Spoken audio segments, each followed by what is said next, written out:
for you, along with crispy bow rounds and a drink. Order in the app or at Bojangles today. It's bow time. It's bow time. Time to satisfy your craving for Cajun with a Bojangles Cajun Filet Biscuit. Bojangles Cajun Filet Biscuits are served all day, every day.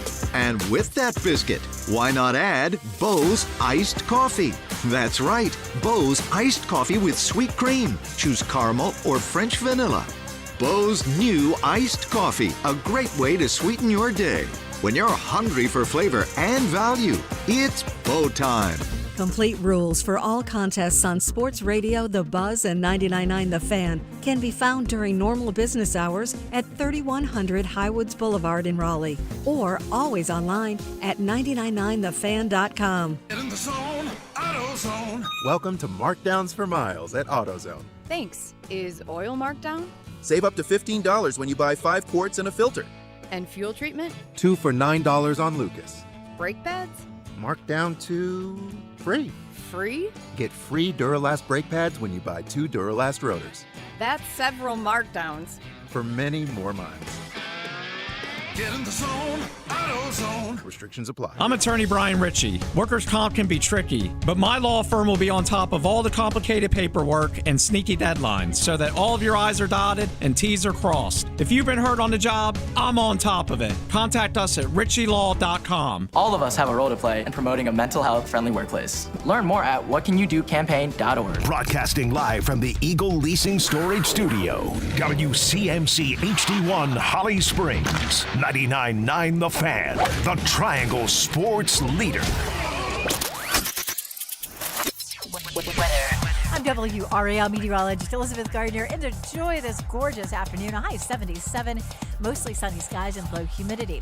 Overnight tonight, it'll be cool in the low 50s, but this weekend will feel like summer. Tomorrow's high 87 and Sunday 92 and humid.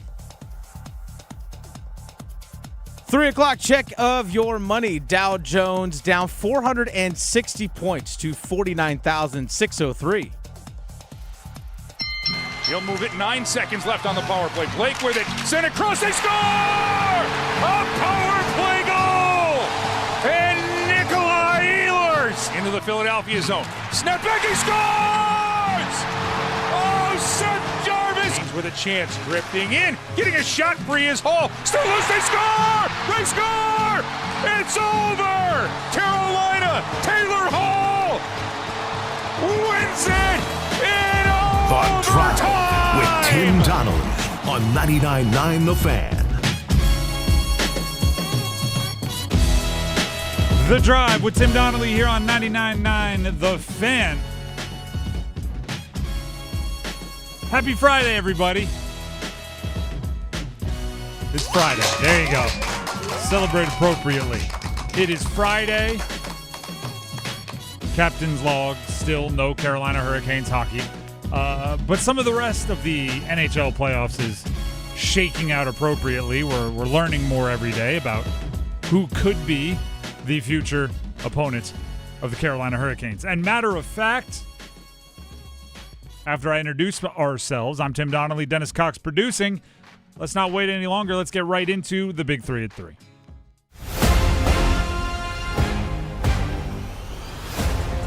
Number 1. Carolina Hurricanes at least know one of 2 times they could be playing their first Eastern Conference game. Eastern Conference Finals game, that is. We have the concepts of the schedule.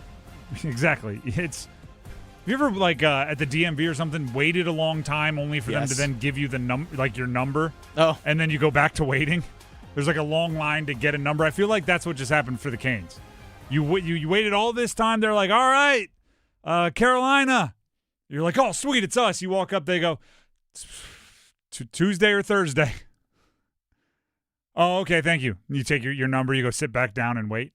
That's what I feel like just happened for the Canes. By the way, the Big 3 at 3 is presented by Maynard Service Company. Heating, plumbing, cooling, electric, whatever you have going on in your house. You need something fixed up, tuned up, give them a call. Or check them out online at MaynardServices.com, M-A-Y-N-O-R services.com. And by the way, I didn't make up those days. The Eastern Conference Finals, if the Buffalo-Montreal series is concluded after 6 games. Then the Eastern Conference Finals will start on Tuesday. That is May 19th, 4 days from now. It will be at the Lenovo Center, and I assume it'll be in prime time. But we know where it'll be, and we know if Buffalo-Montreal ends in 6, the day it will be, May 19th. They'll likely all be 8 p.m. starts. I would assume so, but we'll see. By the way, I don't think there's any ESPN games. It's all TNT. They're all TNT. Yep. So that's just another thing to note for you. And you can always hear them right here on 99.9 The Fan. If the Montreal-Buffalo series goes 7 games, which would mean Buffalo has to tie it up tomorrow, but if that goes 7 games, next Thursday, which would be the 21st, will be the start of the Eastern Conference Finals. Dennis, you're shaking your head like a slow 1,000-yard stare. No, it's crazy to think that we could still be 6 days away before Canes actually play another hockey game. It's like the cable company. We'll be here between these hours. We'll be there between Tuesday and Thursday. Yeah, I mean, it is only usually, for at least my experience, the cable company says we'll be there between like 9 a.m. and 1 p.m., and they get there at 4. So we know it'll be Tuesday or Thursday. They'll hit it between the navigational beacons. Listen, I don't see a huge difference between Tuesday and Thursday, if I'm being real. To me, like you've maxed out your rest, you've maxed out your rust. It's a long time either way. It's kind of like this happens with me because my family moves all across the country. Once you're beyond a drive, everything's just a flight. It's like they're beyond a drive from where they finished their second round series. It's now everything is your rest is 100%. Your all right, we're going to start it back up is at 100%. It's a long time between games. Taylor Hall is one of the veterans that has been through a lot for the Carolina Hurricanes, which means he's seen everything. He knows everything. He might have some tricks for getting over a long rest. Here's Taylor Hall talking about the break and the extra mental rest that they've gotten. I think it helps that we just went through this after the Ottawa series. I think we had 6 or 7 days off that time. Probably going to be more when it's all said and done here. But yeah, we take a couple days off, then we practice hard, and we're able to get in the gym and work out a bit, which is unique this time of year. Usually you're feeling pretty weak and just you're used to just skating this time of year. But we're able to get in the gym, get some strength in, and I think Rod talked about it today. It's important for us to get away from the rink and get away from hockey mentally, because when we get back to things, we have to be able to dial in really quickly. And if you take a break from something mentally, usually you come back with some hunger and you're ready to rock. So that's what we're hoping to do. It's the ever long question. And if we come back, actually, this is what you're talking about. If we come back on Monday, we don't have a game till Thursday, we're going to be having these same conversations. It's going to be, how do you stay sharp? How do you avoid rust? How do you shut the engines down without turning the lights off? Like, how? And I don't know if there's a right answer. I think you just got to kind of will your way back into being locked in mentally whenever the game starts. That is number 1. Let's get to number 2. Number 2. Carolina Panthers officially revealed their entire schedule last night. I have observations about the actual schedule. I'll give you a few of them. There are 3 primetime games, which is the most since 2016 for the Carolina Panthers. They have a Thursday night, a Sunday night, and a Monday night, so they cover the entire run of traditional primetime games. The same amount, 3, according to DraftKings Sportsbook at this moment. They are favored in just 3 games. Favored in just 3 games, and then being the usual suspects at Cleveland, and then the home games against the Saints and Atlanta, both towards the end of the season. Everything else, they are underdogs. Put that I see what you're doing there. You think there's some money line opportunities. By the way, the spreads aren't always gigantic, right? There's they're a 1.5 point dog at home against Tampa. There's a lot of 2.5s, 1.5s. They're not always touchdown underdogs. Put the chip on your shoulder, right? People still don't believe in you. Put the chip on your shoulder. I like the energy that was emanating from the Carolina Panthers schedule release. They blew up obvious representations of their opponents.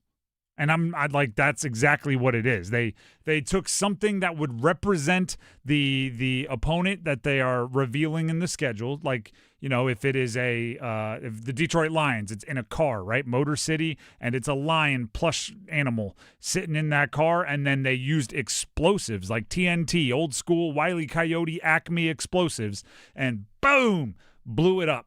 And that was how they revealed their schedule. Some other fan bases were a little upset. Dennis, you have some Pittsburgh ties. They blew up a string of terrible towels. Yeah. Were you disrespected by that? Nah, not at all. Okay, because it's all part of the gimmick. I saw some Steelers fans were like, they took it too far. Yeah, the honorable, terrible towel. I like it, right? You talk trash, back it up, right? Don't write checks that your play can't cash, but if you're going to talk like that, go out there and back it up. All part of the fun. Go out there and back it up, because the sports books and the bettors are not expecting you to. Their implied total, which you use over-unders and then spreads to figure out what the implied total is for each team, the scoring for the Panthers is expected to be 6th lowest in the league, just over 20 points per game. Well, they were 27th in the NFL last season, so yeah. That's right pretty much about there. That's what they were last year. Right about there. But the schedule does look exciting, at least. A lot of good teams. A lot of good teams coming to Carolina, which I think is a fun part. And we'll dive in more. We'll look at each game, kind of the stretches, right? Oh, look, they're on the road here a bunch. All the short weeks here. We'll do that whole thing later on in the show. That is number 2. Let's get to number 3. Number 3. Tune in to 99.9 The Fan. There you go. All weekend long for coverage of the PGA Championship. Here is the current leaderboard presented by McConnell Golf. Aldrich Potgeider continues to lead, and he is alone in first at this point. One of the youngest people in a long time to hold a share of the lead this late in a PGA Championship. I believe he's 21 years old. He is 5 under through 9 in the second round. He is a monster off the tee. He is a hit it really far off the tee and figure out the rest later kind of guy, and he's been figuring it out pretty well. He is just parred the 10th. Just parred the 10th. So through 10, he is in first by a stroke all by himself. Here's where it gets interesting, though.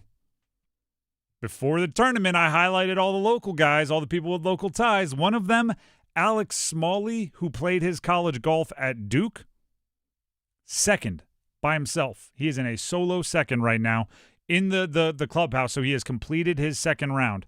He is 4 under par and in second place at a PGA. If it were to end now, right? Obviously, guys still on the course could tie him or pass him, but he's heading into the weekend of a major in pretty darn good shape.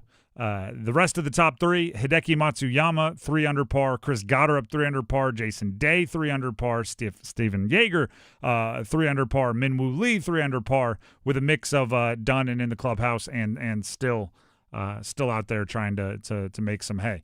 That's where the big dogs live.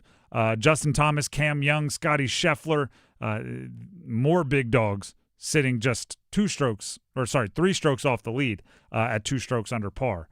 Should be a really fun weekend. There's a lot of guys within striking distance. The PGA Championship and the updates that we give you here on 99.9 The Fan are teed up by McConnell Golf, where members experience 17 club properties across 4 states with 1 membership. I'm looking forward to how that one plays out there. Apparently the putting continues to be ridiculous. With that being said, the Carolina Hurricanes know that they might be starting their Eastern Conference Finals on Tuesday, and they might be starting it on Thursday, which is a little bit more information than they knew yesterday. What is one of the most important things they can do to get ready for that Tuesday or Thursday start? I'll tell you next. Life's great stories are built on yes and. Yes to the big game and the private suite. Yes to the beach and sailing offshore. yes to traveling the country and exploring new ones. With the new Millionaire for Life from the North Carolina Education Lottery, you can say yes to $1 million now and every year for a lifetime. Millionaire for Life. Winning is just the beginning. Drawing 7 days a week. Must be 18 to play. Approximate overall odds of winning are 1 in 8.47. Problem gambling helpline 877-718-5543. Hey, Mom, now that I have an after-school job, I think I want to buy a drum kit. Okay, Rockstar. Let's look at your account. When kids start making money, Chase has easy-to-use tools and expert bankers to help them learn how to manage it.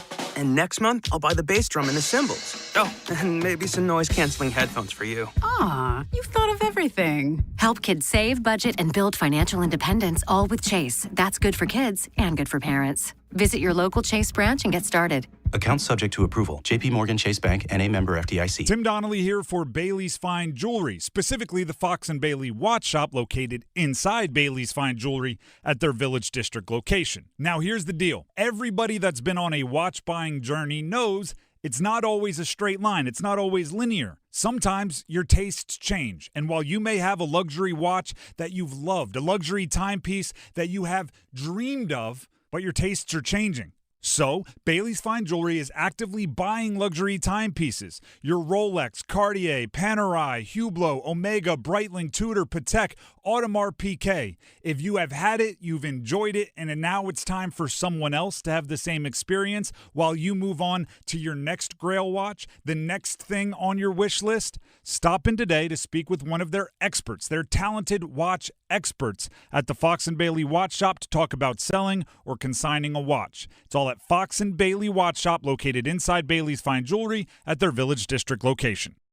Miller gets it to Stahl. He'll feed Ehlers. Ehlers into the Philadelphia zone. Snap back, he scores! Oh, Seth Jarvis comes in and makes it happen! And the Carolina Hurricanes have tied it at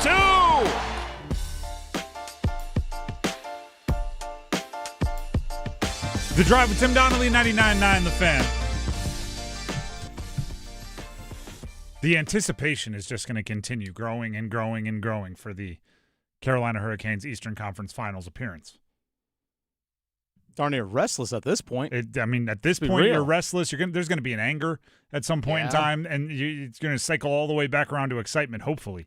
But either way, whenever puck drop, and it's going to be either Tuesday of next week or Thursday of next week, whenever puck drop does occur, I assume the Lenovo Center will be rocking. For a few reasons. One, it's a good thing that the Canes went sweep through the first two rounds, but also it means you really haven't seen that much playoff hockey in the Lenovo Center.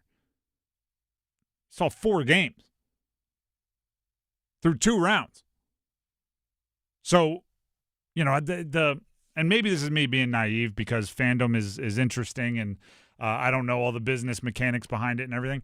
When I asked, would you rather see Buffalo or Montreal, not the most, but one pretty often cited response was, I want Montreal because Buffalo fans live in Cary and they're going to buy a bunch of tickets and be all in this.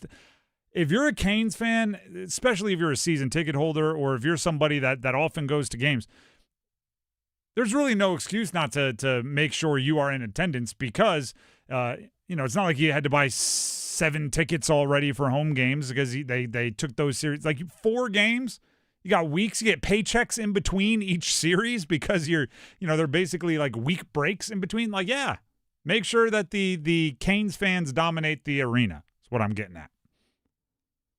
But there's also, the actual hockey conversations. And Dennis, I found an interesting, almost by accident, an interesting statistic that I think shows one of the priorities for the Canes prior to the Eastern Conference Finals.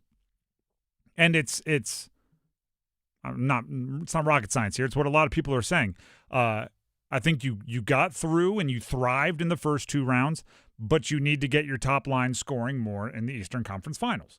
By the way, that's been said from the jump, right? When a couple of the top line guys hadn't scored yet and you're 3 or 4 games in, whatever it was, there's a lot of talk about, well, you can deal with it now, but eventually they're going to have to get going.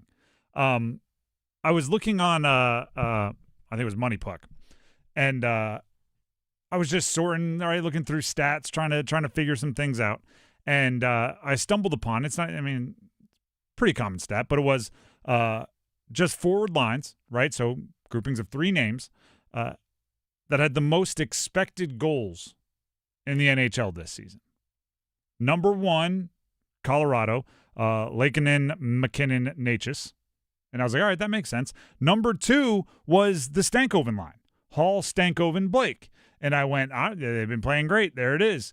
And part of me also went like, all right, Colorado's a wagon, Carolina's a wagon. That adds up, right? Their top 2 lines as far as production are number 1 and number 2 in the NHL. That's cool. But where is Carolina going to get their get back, right? Where are they going to make it up? Where are they going to find their advantage? The number 3 line, Jarvis Aho Svetch.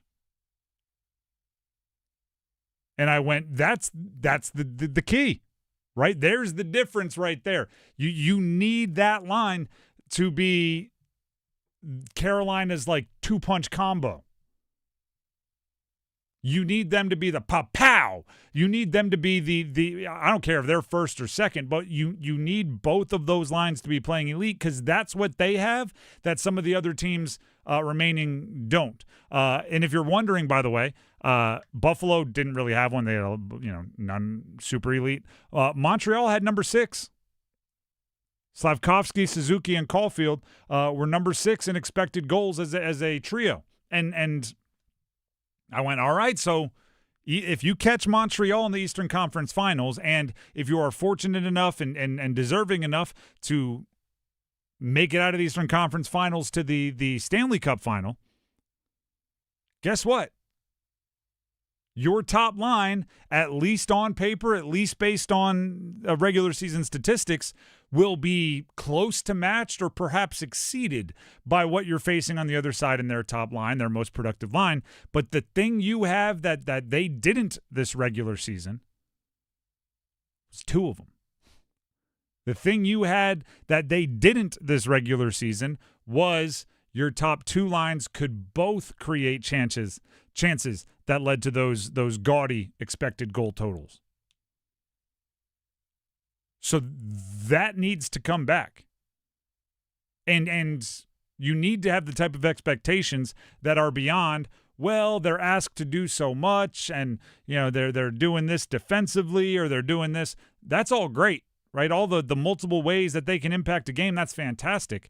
But stars need to be treated like stars. You got to do more than one thing. Imagine if this will be just the most like sports overreaction example of all time. But imagine if LeBron in a playoffs scored 50% of his points per game, but his assists and rebounds were still right where they should be. There's nobody watching those games going like, oh, it's okay. He's still impacting the game in a lot of ways. It's going, no, you're LeBron. You have to do the assists, the rebounds, and you have to score likely above your average, let alone at your average. So while I wouldn't put any of these guys in LeBron legacy territory, I am saying there comes a point where it's not enough to just be like, oh, you're doing all the little things. You also need to be cashing in some of the big highlighty things as well. And you did that all regular season, right? You were creating those offensive chances all regular season to the tune of the second and third most expected goals by any trio of forwards, any lines out there in the NHL. And in case you were wondering, yes, the McKinnon line was a good little bit above even the Hall, Stankoven, Blake line, but the third pairing or the second trio for the Avalanche was significantly below the second trio for Carolina. That's the difference. You got 2 of them, and you need them both. I will say this about Jarvis, Aho, Svechnikov. That trio's only been on the ice for 1 goal against the entire playoffs. Yep. I mean, there's really no one on the Canes that has been on the ice for a lot of goals. Well, there's that. They've played 8 games. They've given up 10 goals. There's I stumble into those stats too, like the Keandre Miller one. There's a good amount of stats of like he really hasn't been on the ice for that many goals allowed. I'm like, neither has Freddie. They're playing well defensively, which has allowed them to take this, path towards 2 sweeps, which is not having a ton of production by their top line. Like, here's another way to put it. If you just go to Pro Hockey Reference or hockeyreference.com and you sort by playoff points per game, Sebastian Aho's 98th in the playoffs in points per game. Yeah. And that's including a couple of empty netters. 98 the playoffs are big. They're not everlasting, right? That's not everybody in the NHL. And I'm as big of a Sebastian Aho fan as there is, but that has to improve if you're going to achieve the big and lofty goals that we set for the Carolina Hurricanes. And by the way, we should. Like, I think maybe like the second week of the season, I said this thing is Stanley Cup or bust. And I was talking about appearing in the Stanley Cup final, but I might even take it one step further. Like, you're too good. The opportunity is too just appetizing for anything else to be acceptable at the moment. You know, depending on how it goes, I reserve the right to change that. But I mean, Stanley Cup or bust sounds good to me. I don't want to give anyone any pre-built excuses. That's kind of what I'm getting at. I don't want to be the person on the first tee at golf going, my back's been tight and I need to get my clubs reshafted just in case I play bad. You can then go, well, it's because my back was tight and my clubs need to be reshafted. I'm giving no excuses to the Canes. They're healthy. They're rested. There's no Panthers. Like, it's, if not now, when? Get your top line going. Keep your second line on fire. Keep preventing goals. Sky's the limit. If you get Andrei Svechnikov shooting at the percentage anywhere near close to what he did in the regular season, because he's put a lot of shots on net. Oh, yeah. Like, he really has. He's put a lot of shots. He actually might be leading the team in shots. Actually, he's right there behind Stankoven. I was going to say it's got to be Stankoven. Stankoven has 31. Svech has 26. Stankoven's shooting percentage is 22.58%. Svech is just under 3.9. Svech in the regular season shot 15.3%. Just got to get there. I mean, that's simply it. Finishing. Got to finish. You will see, as a result, Sebastian Aho and Seth Jarvis, their numbers going up just simply off that. If Svech had shot in the his regular season shooting percentage with the amount of shots that he had through the first 8 games of the playoffs, you'd be looking at about 4 goals right now. How many of those passes possibly would have came off the tape of Sebastian Aho? And how different would that look? Or off the stick of Seth Jarvis? How different would that look? I mean, and he's not the only one, by the way. Seth Jarvis shooting 5.6% is not what you would expect. I mean, I don't even know where Sebastian Aho is in this category here. But you've been saved because Stankoven's 22.5%. Jackson Blake's 22.2%. Like, you can get by with that for a little bit. It will not add up the same against some of these teams that have those top lines that can match it. That's what I'm getting at. You got to pay respect to other teams that are pretty good at the top too. But the Canes, their depth is not only all 4 lines. Their depth is like strength, be it to their top 2 lines or strength to their top 3 lines, depending on how you order them. Some people call the Stankoven line almost a 3rd line based on time on ice and everything. But that's a different story. The Drive with Tim Donnelly, 99.9 The Fan. Plenty of time to continue to break that down. Tuesday or Thursday for Game 1 of the Eastern Conference Finals. Tuesday or Thursday, and regardless of whether it is Tuesday or Thursday, you can hear it right here on 99.9 The Fan. Before we move on and get to the Dean's List, Dennis Cox has something he'd like you to know on this Friday. I do. Dennis Cox here real quick from my friends over at Law Tigers. I actually had someone ask me in the office the other day about this as a motorcycle rider. They asked me, hey, why don't motorcycles generally ride in the middle of the road? There always seem to be the left side or the right side of a lane. And the reason why I bring that up is because, and this is what I explained to the person, was I said, if you ever pull up to a stop sign or a stop light, and you look in the middle of the road, you see all these splotches in the middle of the road. Well, that's all fluid and oil and things like that all drip down from the engine of cars. Well, guess what? Your tires straddle that. They're actually not riding over those directly. So as a motorcycle rider, I can't ride in the middle of the road because I'm directly riding over top of those oil spots and all those slicky things that are dropping from the engines and everything like that.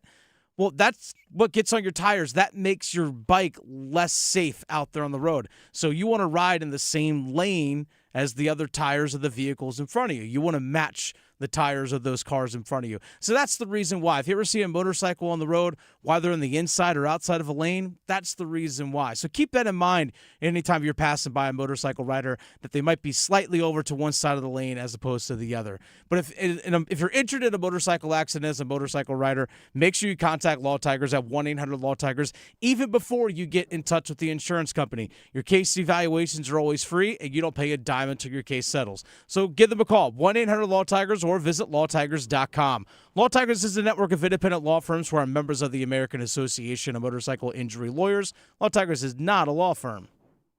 The Drive with Tim Donnelly, 99.9 The Fan. We'll jump to the Dean's List coming up right after this.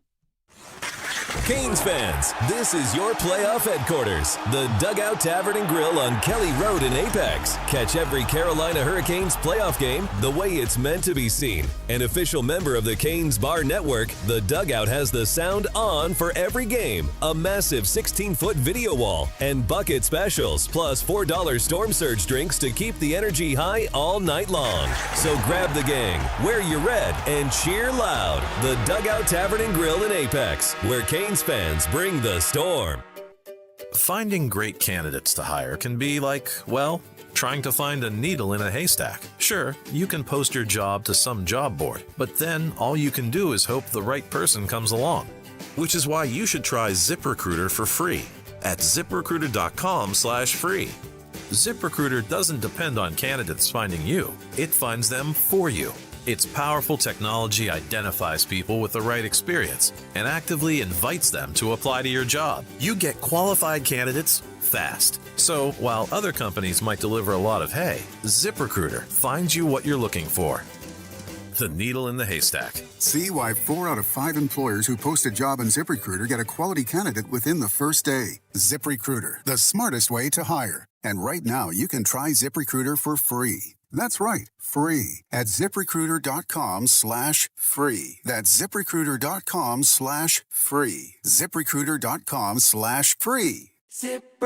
Hi friends, this is Mark Pons with Chapel Hill Tire. You didn't switch to an electric vehicle for average, so why settle for average tires? Electric vehicles are heavier, faster off the line, and demand more from the road. At Chapel Hill Tire, we carry premium EV-ready tires, and right now we are offering free installation on a complete set of Michelin, Pirelli, or Continental tires. That's a $120 value. With 13 Triangle area locations, we make purchasing tires easy and convenient. Book your appointment today at ChapelHillTire.com and drive happy. Credit card interest rates are now over 29%, and most people are only making the minimum payment, so they're getting nowhere. Hey, it's Dennis Cox for Loan Pronto.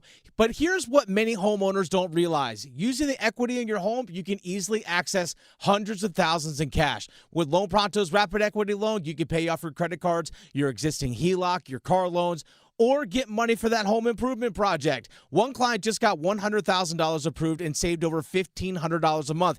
And here's the best part. With Loan Pronto, you can do it all from your phone with zero out-of-pocket, no hard credit pull up front, no appraisal, no long drawn-out bank process, and no touching your first mortgage. Rates are at near 3-year lows. Act now. Go to loanpronto.com. See how much you can get in about 60 seconds. Loan Pronto, 2,800 5-star Google reviews. Call 919-381-1760 or visit loanpronto.com. 919-381-1760, loanpronto.com. Equal housing lender, NMLS 1661781, NMLSconsumeraccess.org.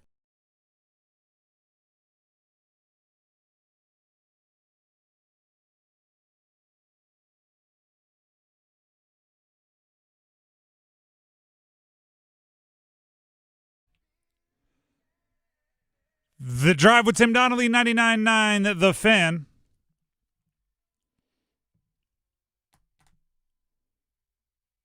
Just got some news that I think some hockey and baseball fans will care about.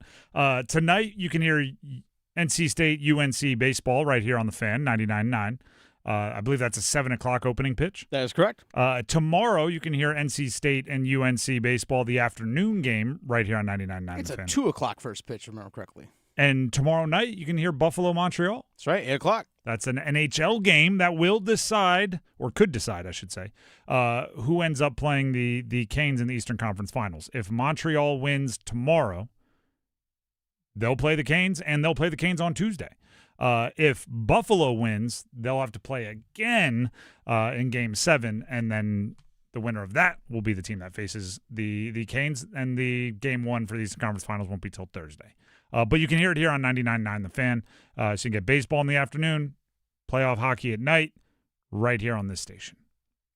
We do our best to bring you as much play-by-play as we possibly can. Oh, yeah. And we do, if I do say so myself, being somebody that is not actually really part of that decision-making process, we do a pretty good job of it. We get a lot of play-by-play on the air for you, so hopefully you appreciate it. With that being said, let's do something that I do participate in, and that would be the Dean's List.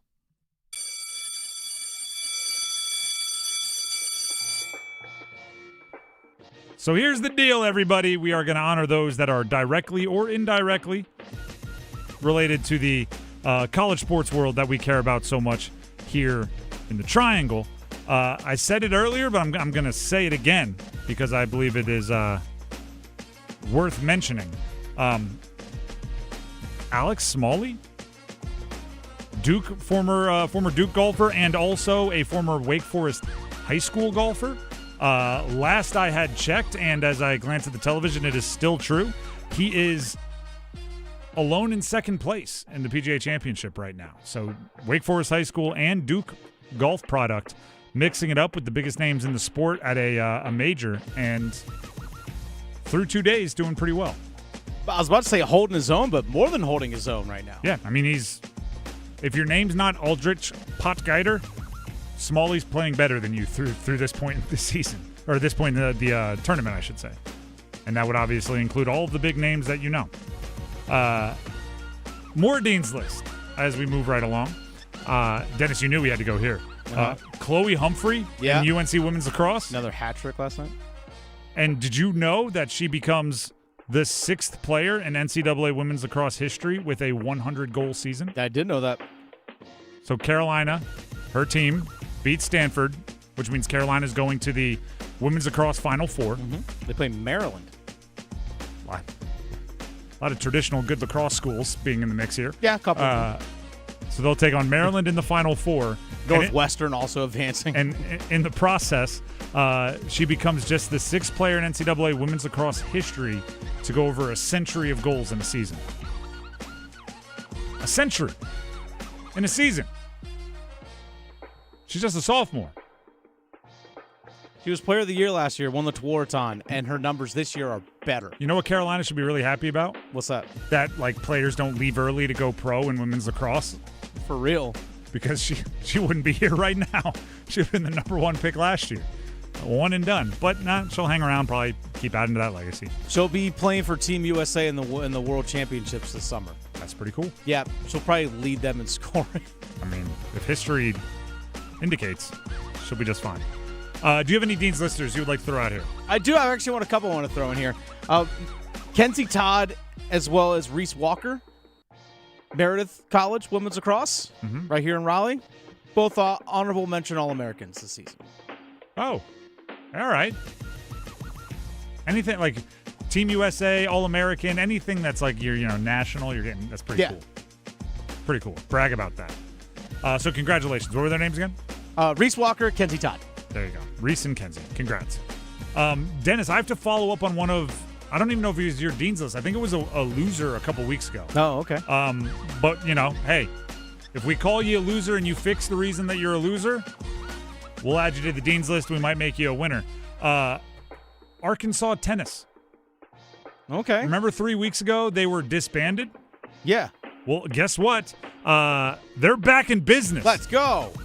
Athletic Director of Arkansas, Hunter Yurachek, said yesterday that he had meetings with alumni and stakeholders who support the program, and thanks to a short-term funding boost that they say offers a viable path forward, the teams, both men's and women's tennis, which were abruptly disbanded 3 weeks ago, are back in business. They're going to continue to be tennis teams at Arkansas. I've seen this happen, I wouldn't say often, but occasionally enough that I don't know. It might be like it's obviously if they call your bluff, you're messed over. But it might be the best fundraising thing you could possibly do is just put out a statement saying you're disbanding a program. Because I've seen 3 or 4 in the last decade where a team is disbanded only to have a very, very fervent fundraising push make it so that the team can continue. The article that I read on ESPN.com about Arkansas tennis being reinstated did point out that last year they spent $2.35 million on the program, which they added is about the cost of one high-profile football transfer. So they were going to That's insane. They were going to essentially disband the program to save enough money to get like a wide receiver 3 out of the portal next year.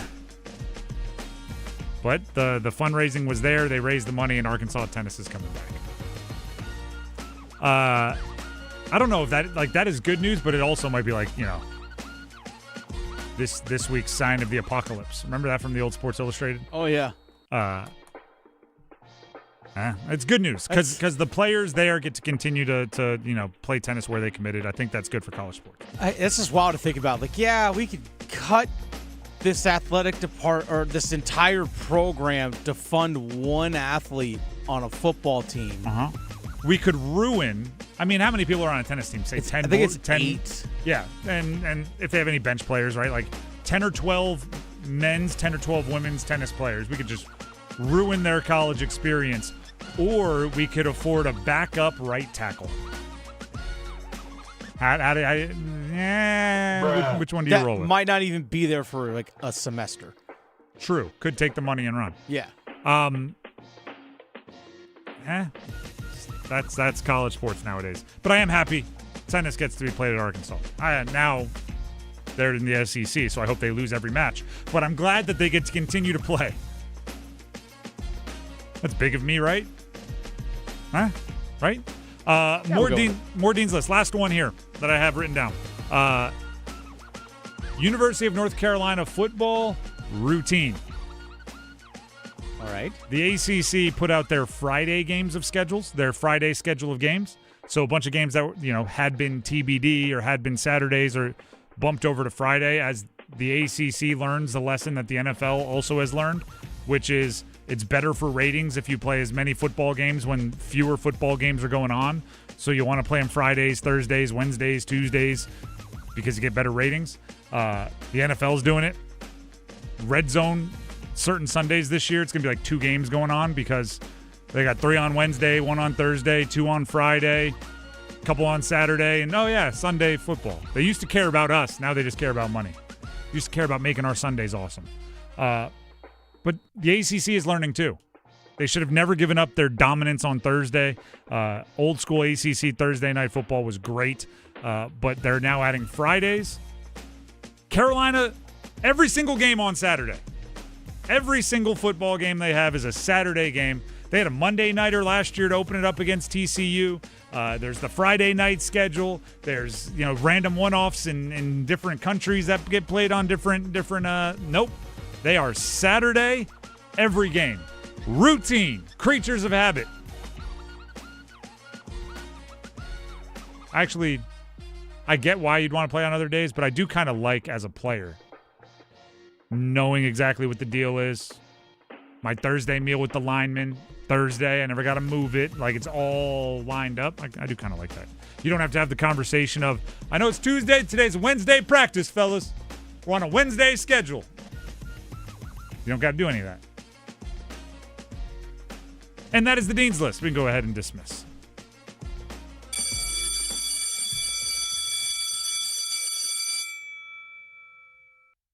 Shout out to all of the members of the Dean's List. We'll have more for you on Monday, just like we do every day. We could have added UNC basketball to the Dean's List because they got another commitment from overseas. That's right, Michael Malone got another big guy. We'll break it down coming up next.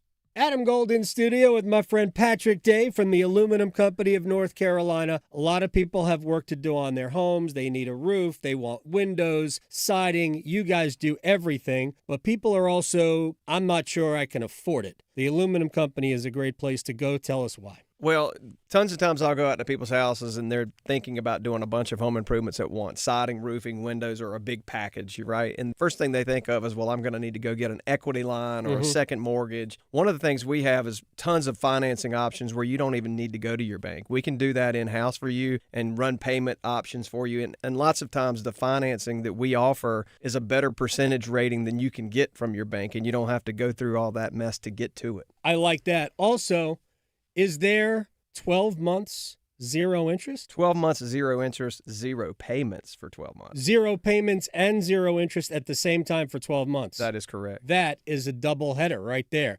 Aluminum Company of North Carolina, online, aluminumcompany.com. At Wake Orthopedics Urgent Care, we spend days, nights, and weekends in 3 convenient locations providing specialized care for kids and adults. Sprains and strains, shoulders and knees, fractures, hammies, and more. All that and all without an appointment. Walk in or limp in, either way you'll get the care you need whenever you need it. Visit us today at wakemed.org. Jungle Cashword Scratch-Offs and Digital Instance games are here. 2 ways to play. Yeah. Play Scratch-Offs like you do. Scratch it. Play Digital Instance on your phone. 2 ways to win. Right. 2 ways to find letters and complete words. 2 ways to win up to $150,000. That's a lot of crackers. Jungle Cashword from the North Carolina Education Lottery. 2 ways to play, 2 ways to win instantly. Must be 18 to play. Approximate overall odds to win range from 1 in 3.79 to 3.90. Problem gambling helpline 877-718-5543. Hello, I'm John Heister for the Heister Automotive Group. And you know, we're constantly looking for ways to serve you better. One of the ways we do that is with something we call a Go-See. And that's where you select a vehicle from our inventory, and we have thousands, and we get one of our product specialists to bring that vehicle to you at your convenience. How do we do that? Well, it's simple. We have a group of employees that are evaluated based on the number of presentations they do. They're glad to do it. So it's just one more way we get off our keister and bring Heister to you.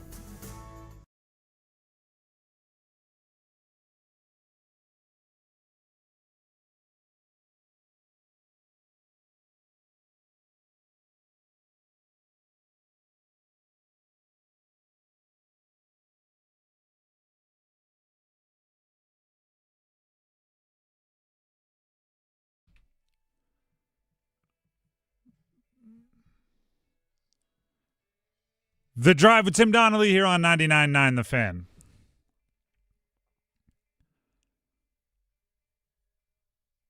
This year, and we already have, but we're going to learn a lot about Michael Malone, the college coach. We know a good amount. We know a decade's worth of Michael Malone, the NBA head coach. But we're going to learn a little bit more about him as a college coach, as he puts together his roster, finishing touches on the Carolina Tar Heels roster, and then how he manages it. And today, we learned another, another little nugget, morsel, pearl of wisdom about Michael Malone. Alexandros Samodurov. And I apologize if I'm not pronouncing that perfectly. I'll continue to work on it. I work really hard to pronounce like hockey names correct. College basketball, I'm going to have to start like going into my hockey dictionary on how to pronounce from different countries and everything. But we'll call him Alex Samodurov for now. 6'11", stretch big with pro experience in Greece, just turned 21, has committed to Carolina.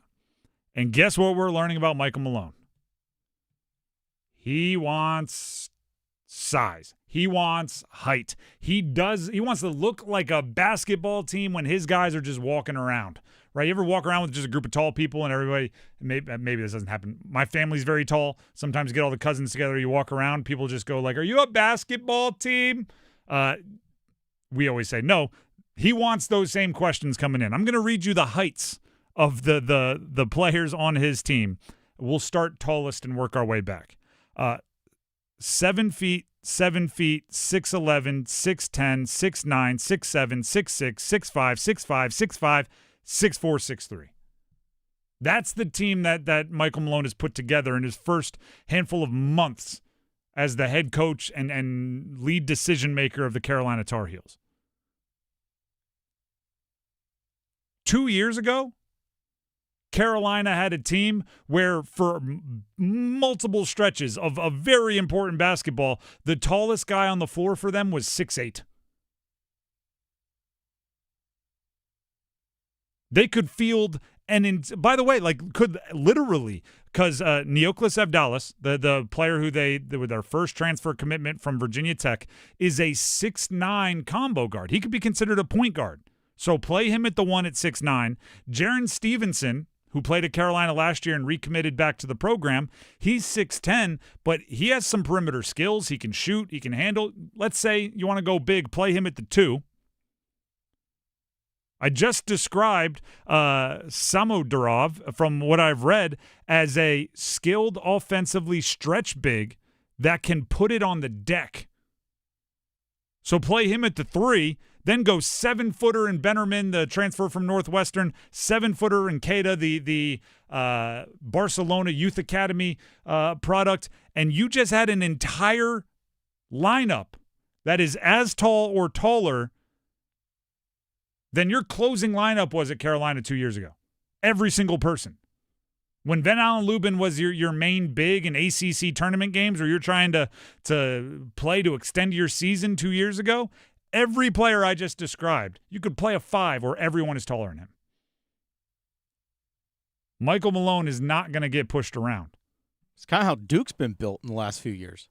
And it goes along with what we noticed during the Final Four, which was Michigan was gigantic. Arizona was gigantic. Illinois was pretty darn big. UConn, Dan Hurley, he's his own beast. They were big, but they weren't gigantic. Duke was one of the taller rosters in the entire country when you include positional. They didn't have all the 7-footers, but they were tall overall on average, one of the tallest in the country. They were the number 1 overall seed. It's definitely becoming an obvious cycle because it works in cycles, right? Lineup of death, small ball, and need everyone that can handle and defend all 5, and then all of a sudden the big guys start dominating again.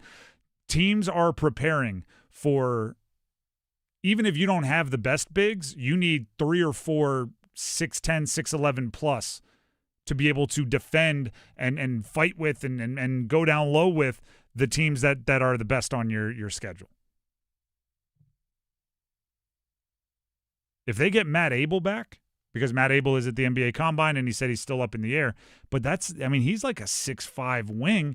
You could have some really tall lineups out there for Carolina. And I know it sounds so super duper obvious, right? It's almost like you're putting together a track team and acting surprised that you're looking for fast people. It's like I'm putting together a basketball team and I want to get as many tall people as possible. It's very obvious, but also we've seen a good amount of teams be caught without the required size in college basketball and in the ACC in recent years. And the schools with the means, the schools with the deep pockets, have very obviously prioritized height. They have very obviously prioritized not just height, but volume height, right? It can't just be, all right, we got our 2 big guys. We got our shot blocker. We got our backup shot blocker. Now it needs to be we can throw 2 6'11" guys out there to play alongside each other and another guy 6'9" at the 3 to really boost our average. Yeah, Matt Abel, like you mentioned, 6'3 3/4 barefoot. So basically 6'4", yeah, when you think about it. But his wingspan's 6'8 1/4. That's a lot of length, and he could be one of your small, if not your smallest, one of your smallest on the court. Yeah, imagine him trying to guard, imagine him going up against a point guard that's 6'1". Terrence Brown is really the only one on the roster right now who you could consider even run of the mill height for their position. He's 6'3", and he's a guard. It's not like, oh, look at the mouse in the house. Look at the shrimp out there on the perimeter. He's 6'3", and he's a guard, and he handles the ball. And he scored 20 points per game or whatever it was for Utah last year. He's not small, but I said earlier that my family's very tall. All the boy cousins on my mom's side, and there's a handful of us. I'm just under 6'4". I'm the shortest. And when I'm with my family, I'm going I'm not small, guys. Why am I sitting in the middle back of the minivan? And they're like, well, you're the smallest here. That's going to be Terrence Brown. He's like, in most circles I run in, I'm a big guy. On my own team, yeah, I guess I have to sit in the middle seat, even though they probably travel better than that.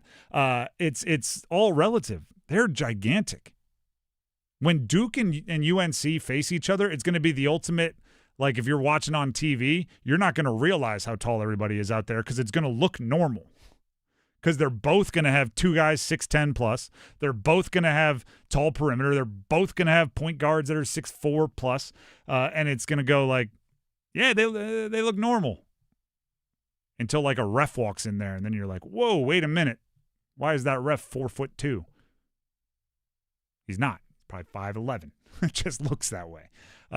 It's going to be a really interesting season because I think your floor is raised when you have that kind of a size advantage. Shooting comes and goes, right? Can't teach height, and it doesn't go anywhere. So I think, the Carolinas, the Dukes, the Louisvilles. Louisville has done a lot of the same things.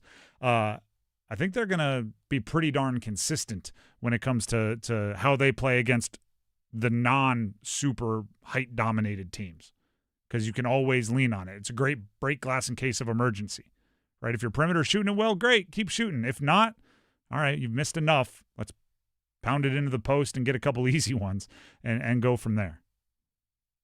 But when they play against each other, that's where it comes down to. You can't just have the size. You got to have the skill, got to have the coaching, got to have everything else. Just as it does when it comes, every year to the best teams. That's where the little things matter a little bit more.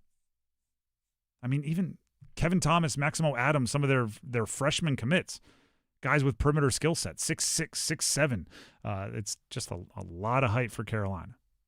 Now we get to see if Michael Malone can coach it. That'll be exciting. The Drive with Tim Donnelly, 99.9 The Fan. I said it earlier. I'll say it again. NC State, UNC baseball right here after the show. It'll be about 7 o'clock for opening pitch. You can hear the entirety of that game right here on The Fan. Tomorrow, about a 2 o'clock opening pitch, same teams. They'll, I believe, finish up that series tomorrow. You can hear it right here on 99.9 right. The Fan. Yeah, UNC took game 1 yesterday. Which you could have heard right here on 99.9 That's right. The Fan. So all 3 days, you can hear NC State and UNC baseball. Also tomorrow night, Buffalo-Montreal, Game 6 of their second-round NHL playoff series will also be here on 99.9 The Fan. Obvious, huge implications for who Carolina plays in the next round. With all that being said, we also yesterday received the Carolina Panthers roster. Let's go. Wins, losses. What's the prediction? Stick around.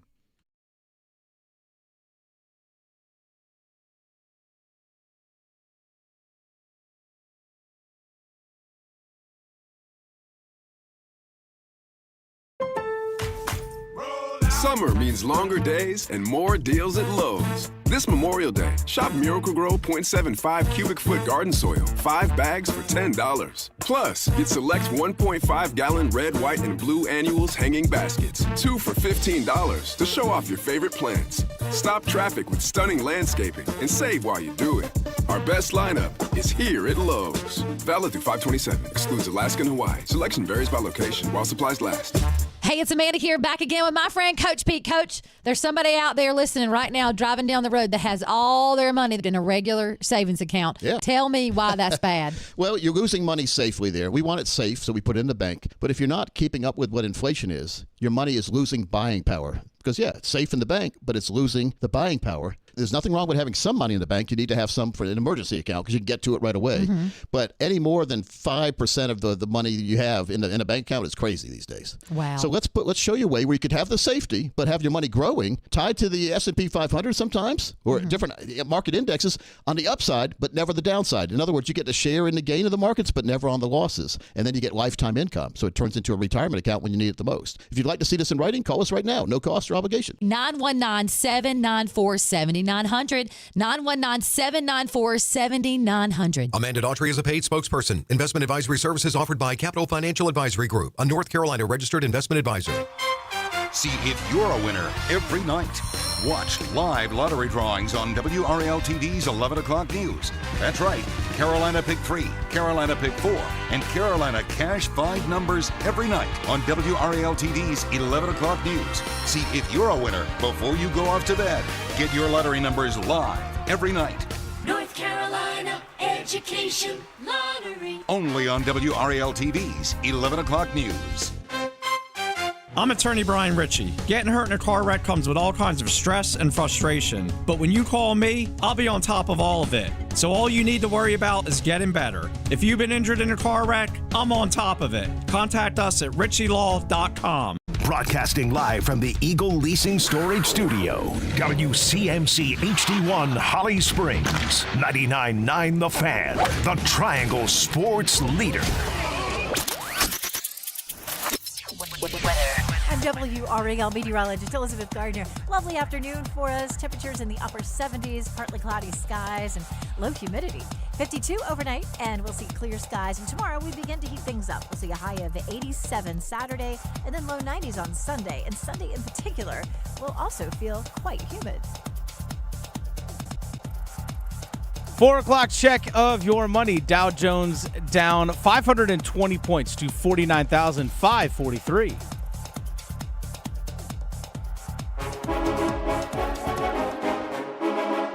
Let's move the chains.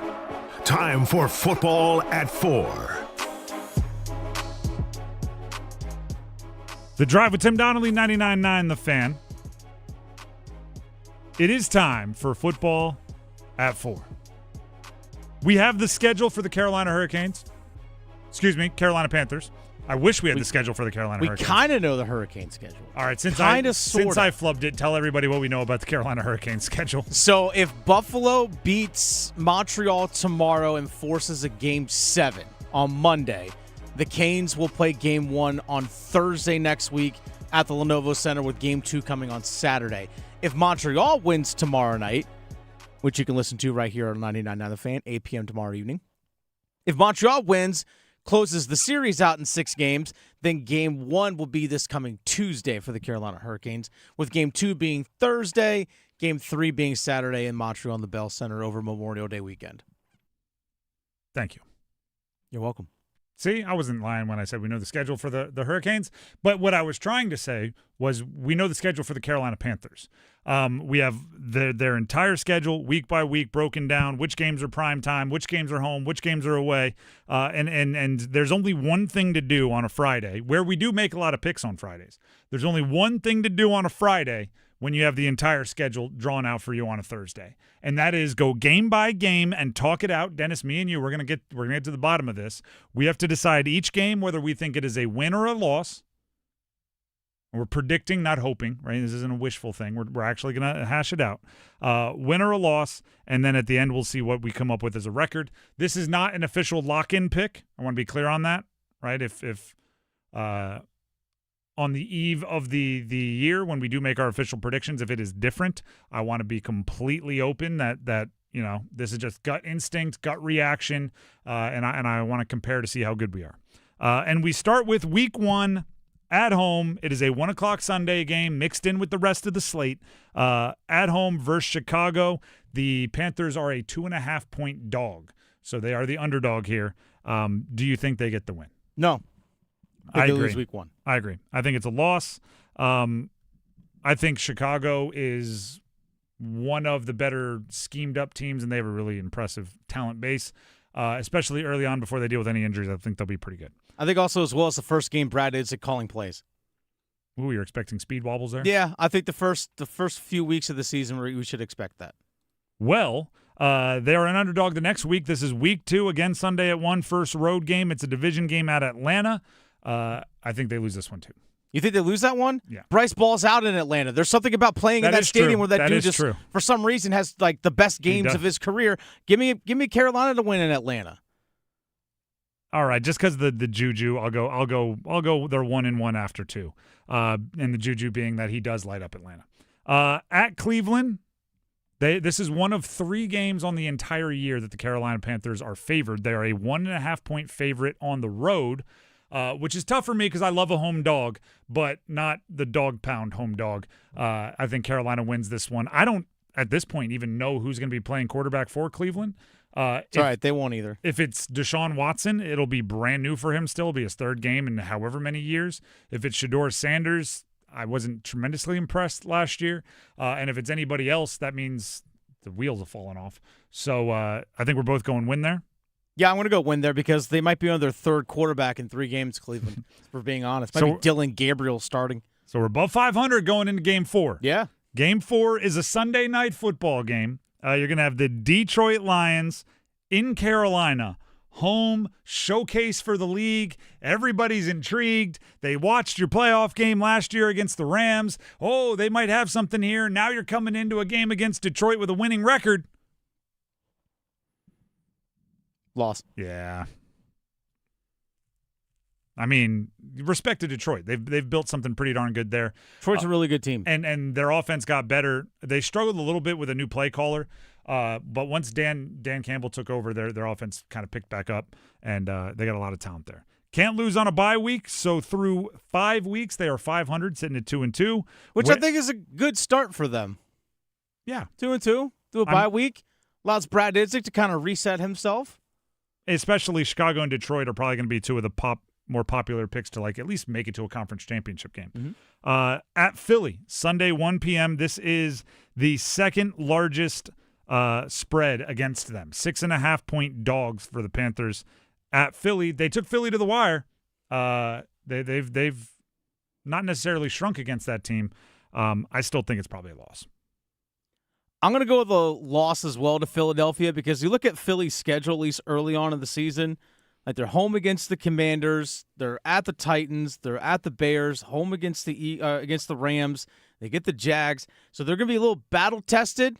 And they haven't fired Nick Sirianni yet at this point. I still think they'll probably be 3-2 going into that game, so they'll make it 4-2. So I think Eagles will be feeling good about themselves. Yeah, I think there's no A.J. Brown. I was going to say they're trading A.J. Brown. How they start is important because it's going to make them think whether he was like the key or not. But I think they'll be able to get that win. Week 7, 1:00 Sunday versus Tampa. 1.5-point underdog for the Panthers. I'm curious to see what Tampa's going to look like without Mike Evans on their roster this year. Give me Carolina to win that one. I look at that as almost a true coin flip. Yes. So I'll write down a win there to make it 3-3. But if we have another true coin flip, I think we go loss. This is it's a 50%er, and if we have another one of those, I just want to remember it and go the opposite way. Week 8, again, primetime Thursday night, so short week. You play Tampa at home. You get the win, as we just said. Then on a short week, have to travel to Lambeau Thursday. 7-point dog. This is the widest spread against the Panthers this year. That's a loss against the Packers on the road. Packers are going to want revenge for that loss last year in Green Bay. And also, I think the Packers will be better this year. Yeah. I think that they've done some good things. Short week on the road, difficult. Denver, week 9, at home, Sunday, 1 p.m., 3-point dog. This game's not even on my radar. You're right. It's wedding weekend. Not even on my radar. I'm give him a win. I was give him a loss. Yeah, I'll count that as the other 50-50, and you're now down to 3-5.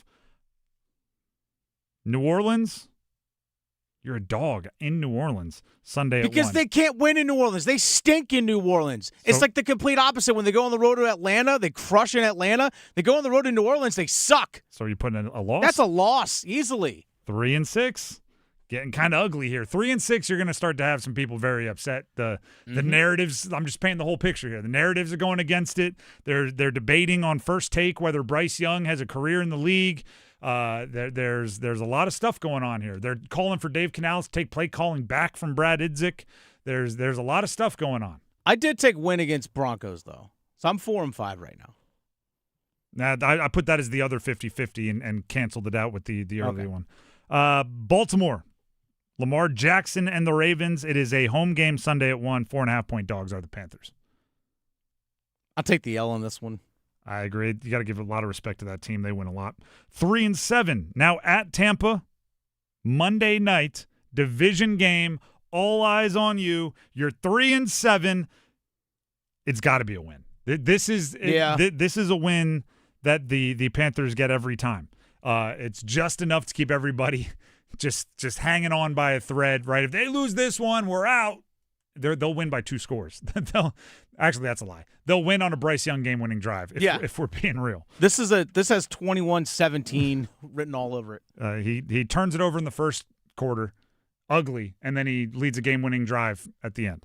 At Minnesota, Week 13. This is the only 425, the only later slate game of the year. They are 3.5-point dogs.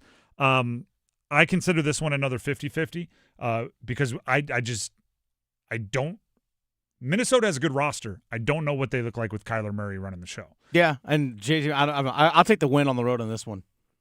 The win on the road? Okay. Yeah. All right. I mean, I'll let you talk me See, into it. this is where the Panthers start to bring their hope back. 5-7. That's the thing. And now they're going. This is actually it. Yes. Because right now we're going to believe in them. Yep. 2 straight. Things are going well. People are buying in, and you're catching the Saints at home, where you are a favorite by 2.5. If history says anything, you're going to be the overwhelmingly better team in this matchup, and you're going to lose. That's what the Saints do to the Carolina Panthers. It's true. It'll be the only game within like a 2-month stretch that you're favored in. And you'll have a handful already of the ones you were underdogs, but against the Saints, it is usually Tyler Shuck will have the game of his life. Jordan Tyson will catch 7 balls for 114. I think I got to go loss here. I might have to go loss on that one too. Narrative loss. Because remember they stunk against New Orleans at home last year too. Yeah, no, I agree. Then you get Joe Burrow and the Cincinnati Bengals if Burrow's healthy in Week 15. Sunday, 1 p.m., 2.5-point dogs, the Panthers. See, that's the one they win. That's the Rams game from last season. All right, so they win that. We're sitting at 6-8. Joe Burrow's probably going to be hurt at that point. How do you make you're the Steelers fan. I'll give you full autonomy here. Oh, they're winning at in Pittsburgh. We don't know what time. They're 3.5-point dogs. They're winning in Pittsburgh. All right, so we're up to 7-8. Pittsburgh's going to stink this year. Defending Super Bowl champions. See, this is the thing. Like, they get you 7-8. They got you. They'd won 4 of their last 5. They might. That's that. In this, they've won. They beat Minnesota. They beat Tampa. Minnesota lost to the Saints. Beat Cincy. Beat Pitt. Defending Super Bowl champions Seattle Seahawks at home, 5.5-point dogs. Oh no, they're going to get blown out. Yeah, I think that one's probably a loss. 7-9, so they are not an above 500 team. Atlanta, they beat Atlanta. Yeah, this one's probably like they dropped 65 points on them. Win to be 8-9 and exactly where they were a year ago, which is not exactly where they were a year ago because this year's schedule is supposedly more difficult than last year's schedule. So it is the same results. Let's see what they did in the division because that's going to be important here. They are 1 win. I think 3-3. 2 wins. 3 wins. They lost to the Saints. Yeah, lost to the Saints twice, Yep. beat the Atlanta Falcons twice, split with Tampa Bay. Yep, that's exactly what happened. So they're 3-3 in the division. I'm not sure that's enough to make the postseason, but it's probably enough to be close. Honestly, they'll go into that final game into Atlanta and be like, hey, if we win and something else happens in our favor, as Saints beat Tampa, hey, you never know. That Seattle loss is going to feel like you really left something on the table because we have them winning 5 of their last 7 games and closing with a vengeance and then losing to Seattle. No, the Saints loss is going to be the one that kills you. They do have 3 primetime games. In this, they lost to Detroit in the primetime. They lost to I lost it. Where's Green Bay? I lost to Green Bay, and then they did get a win on Monday night against Tampa in our simulation. So they go 1-2 in primetime. 8-9, I think that's realistic. That'd be hitting the over. They're 6.5 win-loss total. That's true. They'd be comfortably hitting the over. So I guess bet on the Panthers. If there's a moral of the story there, bet on the Panthers. And I said this yesterday, but I do like emphasizing it. The only game where I'm really worried about any kind of crazy weather, like obviously, rain and wind, there's nothing you can do about that any time of year unless you're in a dome. But at Pittsburgh, Week 16 is really the only one that could potentially have, the ice or snow or anything, sleet to really mess with you. Everything else is either at least a decently warm weather climate, like at least a home game, or inside a dome. So there's really nothing too bad to worry about there. Keep that in mind, I don't know, during fantasy drafts and things. If you're considering a passing game component, you never want to have a passing game component on your fantasy team who plays, weeks 15, 16, and 17 in like Green Bay, Foxborough, and Buffalo, because that can artificially hold everything down. I don't think they'll have much of that. The Drive with Tim Donnelly, 99.9 The Fan. What do you think their record is? Gut reaction, everybody. You see the schedule, win, loss, 50-50, win, loss, 50-50, tie. Give us your predictions. You can send them to us in our YouTube live stream comments. 99.9 The Fan on YouTube. Head to our live stream comments section, either to the right or underneath the video. Let us know. What do you think their record is? We have 8-9, and I think that's probably fair. If you think it's not fair, let us know why. We'll take a break. When we come back, we have a cup check-in for you with one of the most important players on the Carolina Hurricanes this season. I don't care that he hasn't played in the postseason yet. He's one of the most important on the year, Brandon Bussi. But before we can get to that, Dennis Cox has something he'd like to say. That's right, I do. Dennis Cox here real quick. For my friends over at Law Tigers, expect to see a lot of motorcycles out there on the road this weekend. You'll see me on my motorcycle this weekend. You'll see it on probably this evening after we get off air. You'll see a lot of motorcycles on the road this weekend. And when the weather warms up, the weather's feeling really nice, it's not raining, you're going to see a lot of motorcycles out there on the road. So just make sure that you're cautious. Make sure that you're always paying attention when you're looking, especially when you're coming out on side streets, on the roadways. Just make sure you're paying attention. But as a motorcycle rider, do everything in your power to make yourself visible out there on the road. Do everything that you can. Where you ride in line in lane positioning, your headlights are always on. Everything that you can to make yourself as visible as possible. It's not only the cars in front of you, to the ones beside you, but also even to the ones behind you as well. But if you're injured in a motorcycle accident, get in touch with Law Tigers first at 1-800-LAW-TIGERS or visit lawtigers.com and give them a call even before you get in touch with the insurance company. Insurance companies want to give you the least amount possible, whereas Law Tigers, they're there to fight for you. Your case evaluation is always free, and you don't pay a dime until your case settles. So give them a call, 1-800-LAW-TIGERS or visit lawtigers.com. Law Tigers is a network of independent law firms who are members of the American Association of Motorcycle Injury Lawyers. Law Tigers is not a law firm. The Drive with Tim Donnelly here on 99.9 The Fan. Here's from Brandon Bussi and a cup check-in coming up. Move your sports day forward. The Carolina Panthers continue their evolution now 3 years into this front office, and there's promise. What started year one as a refresh turned into a rebuild, and with the latest draft, we see reinforcement. The fifth-year option on Bryce Young, now icing. It's a different mantra from the let's develop dogs mentality. Now it seems, let the dogs hunt. Get set up. Join Next Up with Paul Ihander. Mornings at 9 on 99.9 The Fan, the Triangle Sports Leader. I'm Neil, founder of Clay Room. When I found ceramics, I realized my calling was to give others the space to be creative. So I set out to open my own studio. Having a Chase Ink card has allowed us to grow it and bring people together. Now we're molding a creative community. With the Chase Ink Business Cash Card, you can earn up to 5% cash back on business essentials, so your business can go from here to possible. Chase for business. Make more with yours. Real business owner compensated for their participation. Cards issued by J.P. Morgan Chase Bank, N.A. member FDIC. Subject to credit approval. Terms apply. Life's great stories are built on yes and. Yes to the big game and the private suite. Yes to the beach and sailing offshore.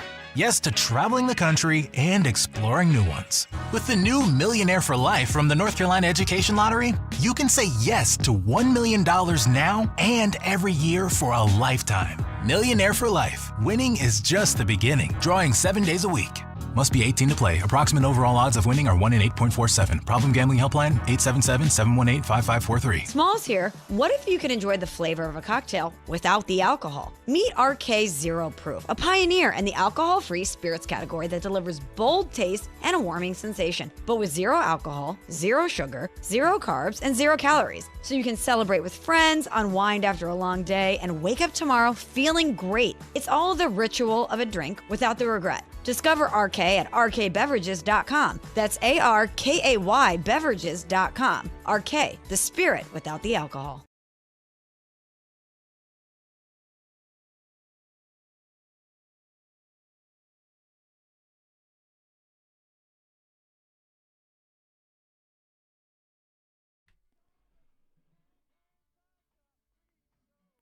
The Drive with Tim Donnelly here on 99.9 The Fan.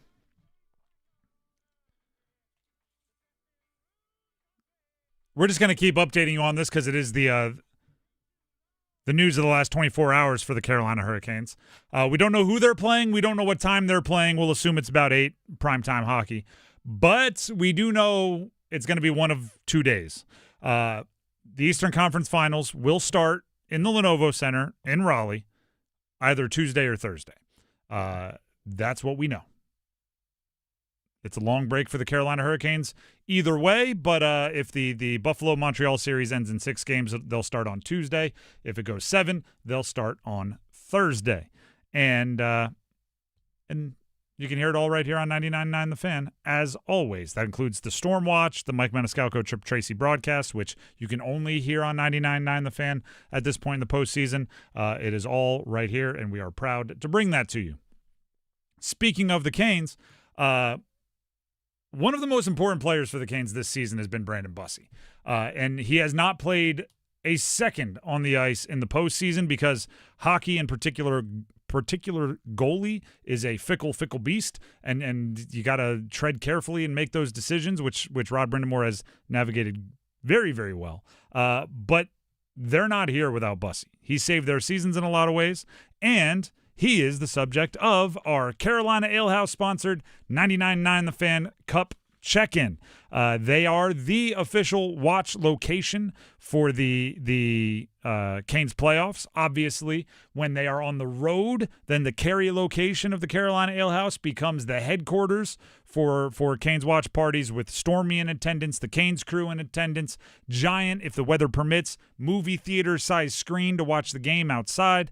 It is a whole real razzle-dazzle for you at the Cary location of the Carolina Ale House.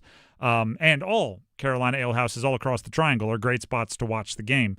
But the Cary Ale House goes above and beyond for the road postseason games. And they sponsor our 99.9 The Fan Cup check-in.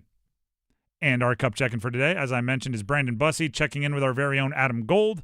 Here it is. What'd you do for the last 10 days, it seems?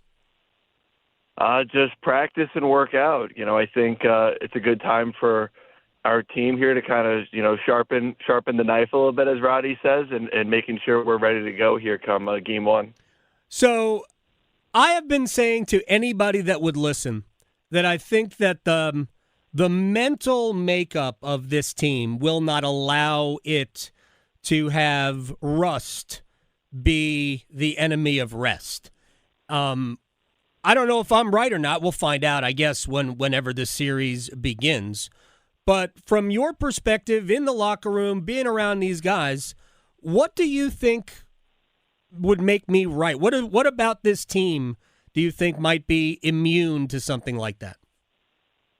I think we're all just kind of on the same mindset and same common goal, right? I mean, our goal is to win the Stanley Cup. So coming to the rink every day and working during this break hasn't been challenging. I think the energy's been high. The excitement in our group has been high. I think we are looking forward to getting to game 1 eventually, but, I think we're taking this opportunity to have the rest from the games, but having this practice opportunity is good for us to continue to make sure our game's in a good place. First of all, what have you done? I mean, you can't practice for 6 hours. So what else have you done? No travel, no planes, nothing, unless you have done that to maybe get ready for your wedding, which is, I know, coming up. But what have you done with the downtime? Enjoy it, with Mary.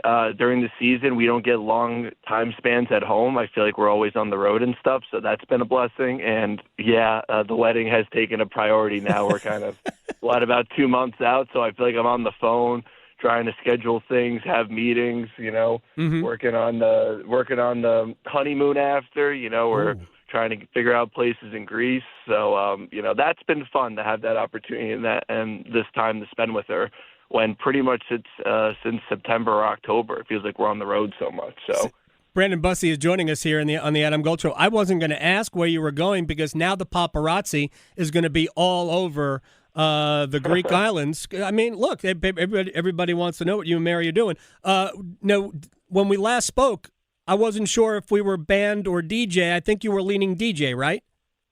Yeah, no, we're sticking DJ. Yeah, we got with a good guy, and we got to have that meeting soon to just go over all that stuff, all the songs and stuff. There's way more to planning a wedding than I thought. Give her so much credit for all she's done. I might be a little over my head right now. Once again, that is Brandon Bussi with Adam Gold here on 99.9 The Fan earlier today. That is also our Cup Check-In, 99.9 The Fan Cup Check-In presented by Carolina Ale House. Their location in Cary is the official headquarters for away game watch parties for Canes playoffs, and all of their locations are a great spot to watch all of the playoff games for the Carolina Hurricanes. Bussi, listen, there are a few positions in sports, kicker, goalie, closer, that you have to be unbelievably comfortable and confident in yourself. Win, lose, or draw, whether the coach is calling on you or not, whether you have to be able to just handle it and roll with the punches.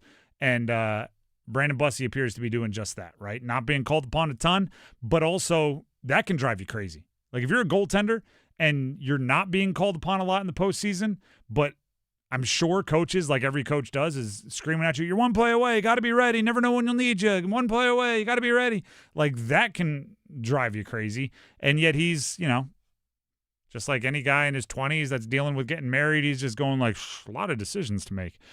He's learning and doing a good job at it. So I'm really impressed with Brandon Bussi. This whole year I've been impressed with how he has handled things. He was a waiver claim.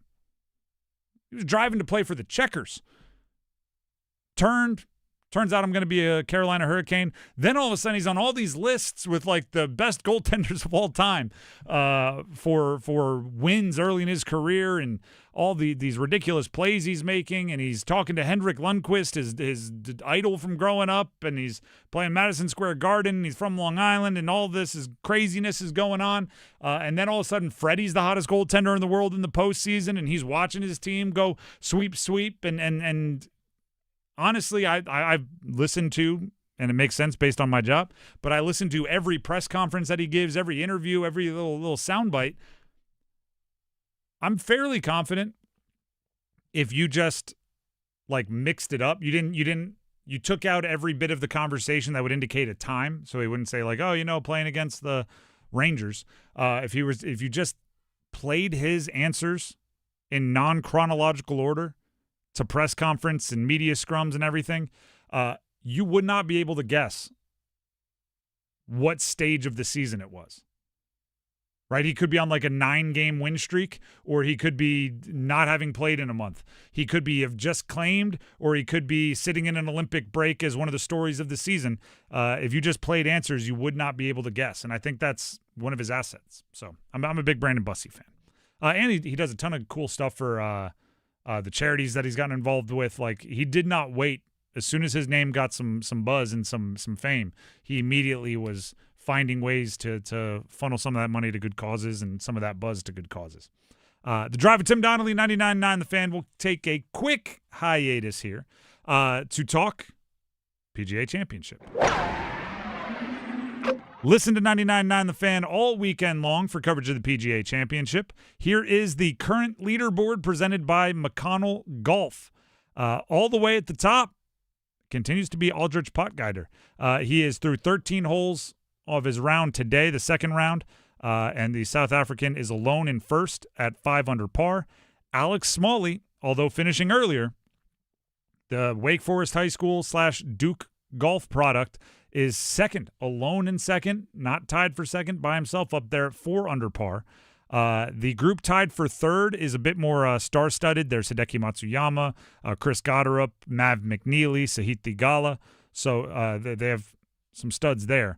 If you're looking for the local names, I can pass along more information. As I said, Alex Smalley, local guy, Duke product, in second.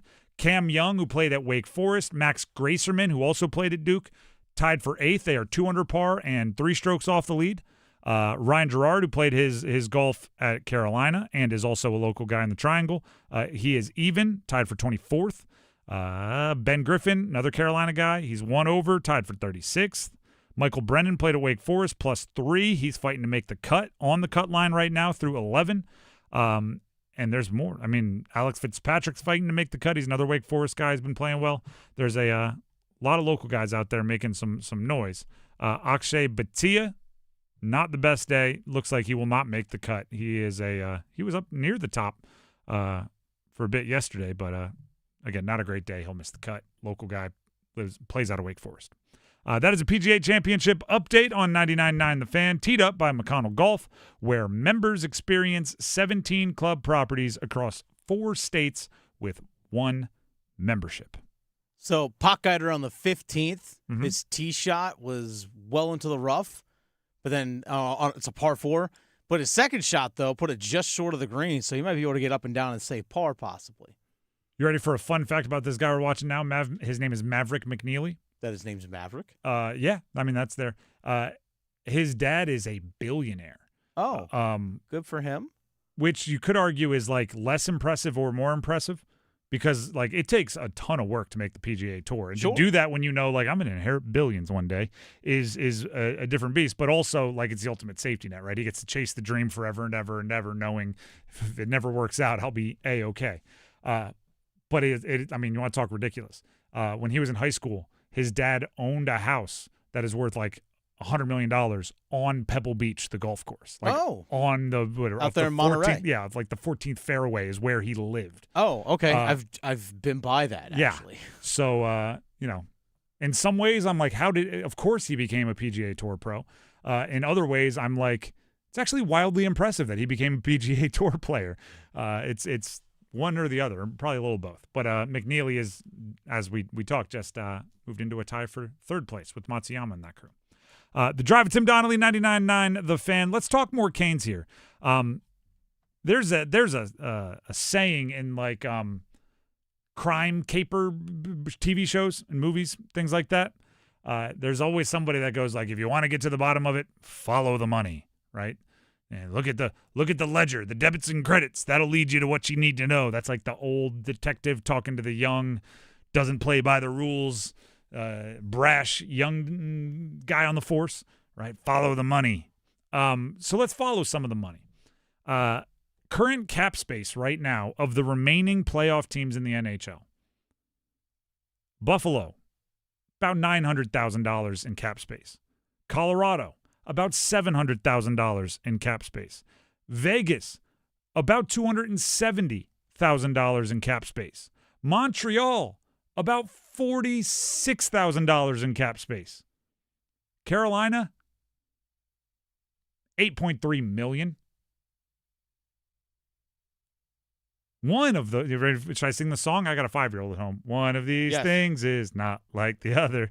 One of these things just doesn't belong. The Canes are different. And it makes sense, by the way, that how the other 4 have done it, right? When you are all in and you have a team that you think can go play in a conference championship, or you think a team that can potentially hoist the cup, you go, well, what are our resources? Let's spend. The Canes have $8.3 million in cap space. They were the number 1 seed in the East. They rolled through the first 2 rounds, and they're waiting for their Eastern Conference Finals opponent. And I think it kind of shows how much they ready for this. I know Canes fans they'll either cringe and recoil or you'll laugh. I think it shows how much they like their group, because you could argue the other 4 that are still playing, if they didn't like their group, they've got nothing to do, right? They like we didn't have the cap to spend, we didn't have the space, a trade would have been difficult. I mean, the Canadians have $46,000 in cap space. There's not a lot you can do there to bring in something of substance unless you're giving up something of substance, which doesn't really help you that much when you're all in. I know one of their top-paying guys, Patrick Laine, is just sitting there on IR, chewing up like $8.7 million of that cap. That hurts. But he's on the final year of his deal, so he'll be gone after this year. That hurts. But even if they wanted to go like, all right, Laine's hurt, let's go get somebody to replace him because we don't like the guy that's taking those minutes, they couldn't. Carolina has $8.3 million. And if they wanted to give up assets to have somebody take Kotkaniemi at the trade deadline, they could have made big moves, and they didn't. That is actions more than words saying, no, we really like our group. There aren't moves out there for us to improve. And especially when you talk with Eric Tulsky enough, you hear things about how they're always looking to get better. And, you know, even if it's just a little bit better, they had ammunition to make moves and they didn't. And I know at the time people were really mad about it. At the time, it was, oh, they didn't go all in. Oh, they didn't make the splash. Oh, they needed to do this. Oh, they needed to do that. A lot of that surrounded by, if you think Logan Stankoven's going to be a good enough second-line center in the postseason, that's what's going to do him in. And so far, it's looked like it's pretty good. They like their guys. And obviously, it sets them up for the future, but who cares about the future now? You got a chance to win a cup right at the moment. And then let's follow the money in a different way. I was surprised to learn this. It was one of those deals that I read on social media, and I went, that's interesting. And then I went and double-checked it because I went, social media isn't always correct. No player with a cap hit of over $10 million has ever won a Stanley Cup. There are 3 players remaining in the postseason that could end that. Nathan McKinnon's making $12.6 million. Mitch Marner, by the way, disgusting goal last night. Just gross. Hey, Toronto, maybe it wasn't his fault. There is a little bit of every time you see a Mitch Marner highlight, you think, I wonder how Toronto feels about that. And there's a lot of them. He's scoring a bunch of points. But he has a $12 million salary. Rasmus Dahlin for Buffalo has an $11 million cap hit this year. Those are big dollars. If history proves correct, the Canes and Montreal are the only 2 that can win the cup. There you go. Because they don't have anybody making over a cap hit of over $10 million. So we're really rooting for Buffalo, is what you're saying. If Buffalo, yeah, exactly. If Buffalo wins, then the Canes are the only team that would keep that stat alive. It's obviously a little bit different because as the cap goes up, $10 million to one player in a cap hit becomes less restrictive for the rest of your roster. But it does continue to show what Carolina has built as far as their depth and these long-term contracts that just continue to age well. Because, if we're being real, right, Aho is just under $10 million a year. It's a 9.75. I don't see anybody else really getting close to it. And they're locked up for a long way, and they're playing well. Now, they have the cap space next year if they wanted to go make a splash for somebody, but I don't expect it to happen. And it shows where their depth comes from. Right? Throughout the entire season and definitely into the postseason, we've been sitting here, Dennis and I, talking about their depth, their lineup versatility, Well, you don't have the depth if you're paying the top guy all that cash. And you may say Aho's making 9.75, McKinnon's making 12.6. Is that really that different? You're darn right it is. That's like a Carrier and an entry-level contract difference there. That's a huge boost to your fourth line. That's a huge boost to your fourth line. It's when you start, it's the same thing I do with draft picks. All right, when people start talking about, and I'm not as nerdy into the NHL draft as I am into some other drafts because I simply don't evaluate players in hockey at all because I admit what I don't know. But whenever somebody proposes a trade, I always go don't just say a number, say a player, right? Because all we got was a third. And then I'm going, or all we got was a second. I'm going, no, say it, because that second round pick could have been Jacob Rodriguez, or that second round pick could have been Lee Hunter, or that second, put a name on it so you know what you're missing. Don't just say Dahlin's making 11 and Aho's making 9.75. Say a player on your roster that's making $1.5 million, and basically that's the difference.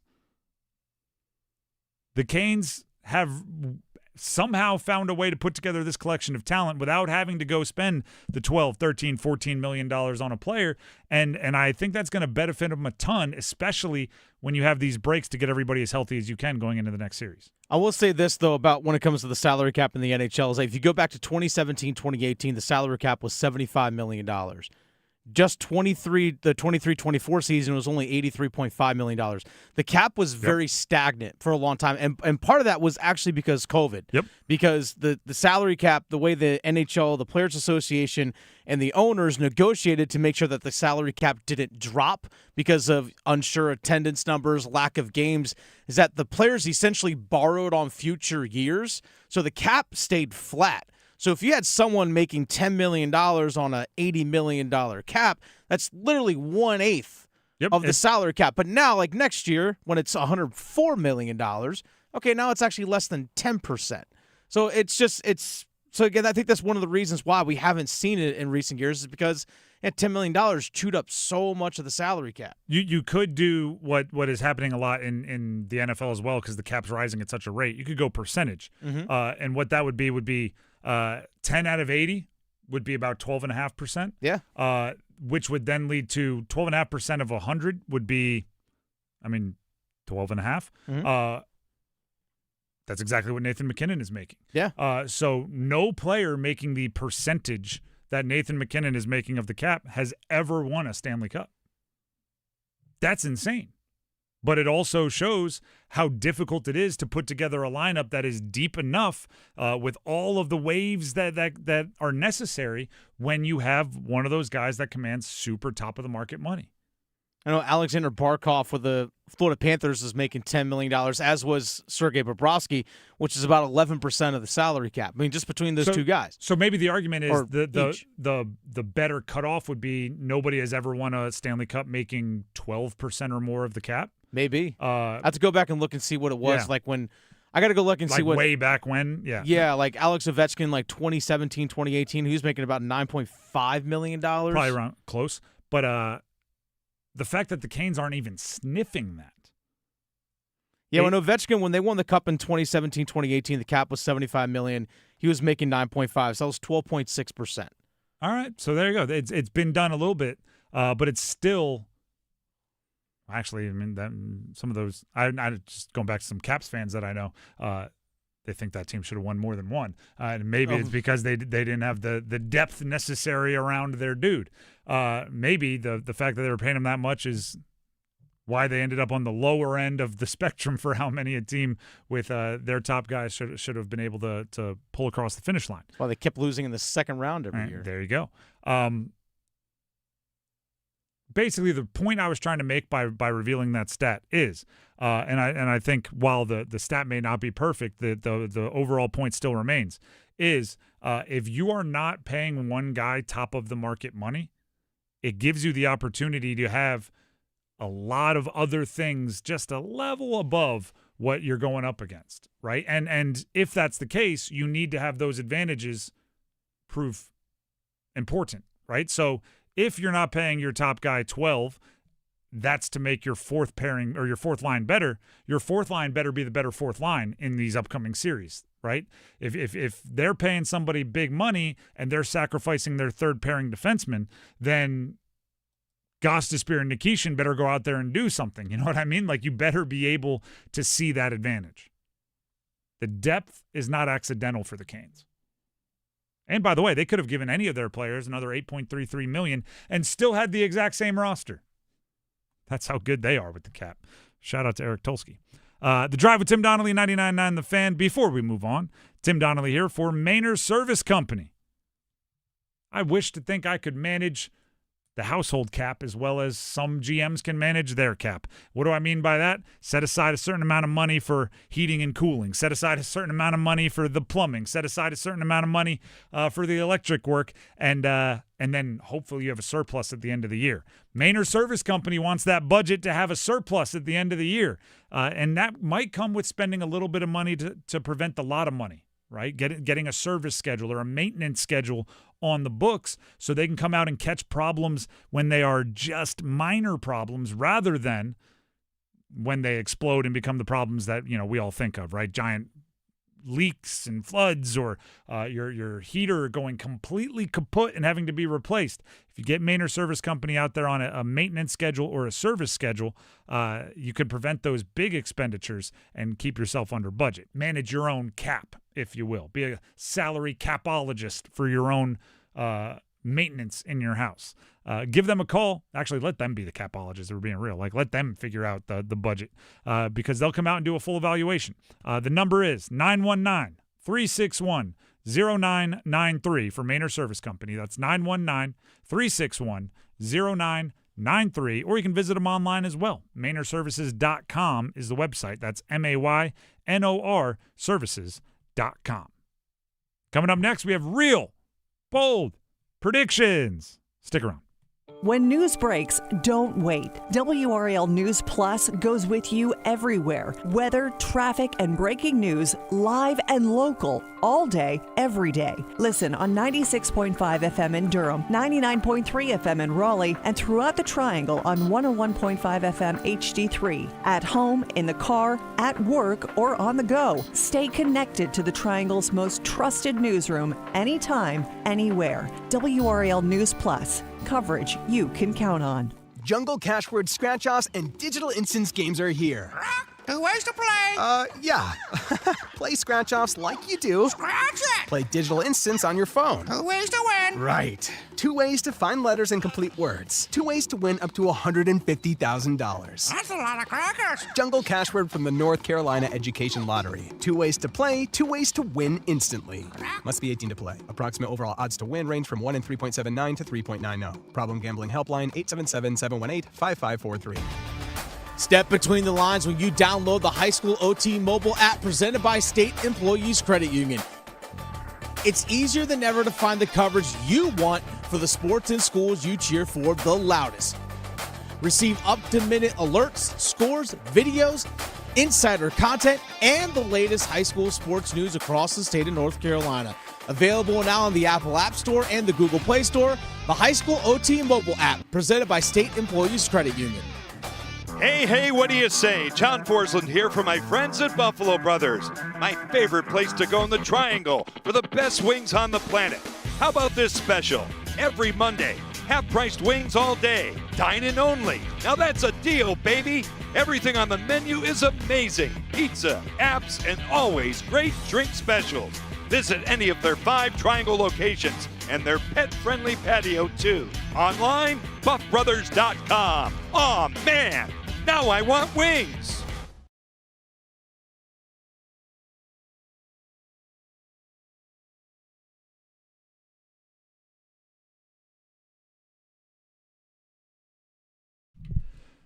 The Drive with Tim Donnelly, 99.9 The Fan.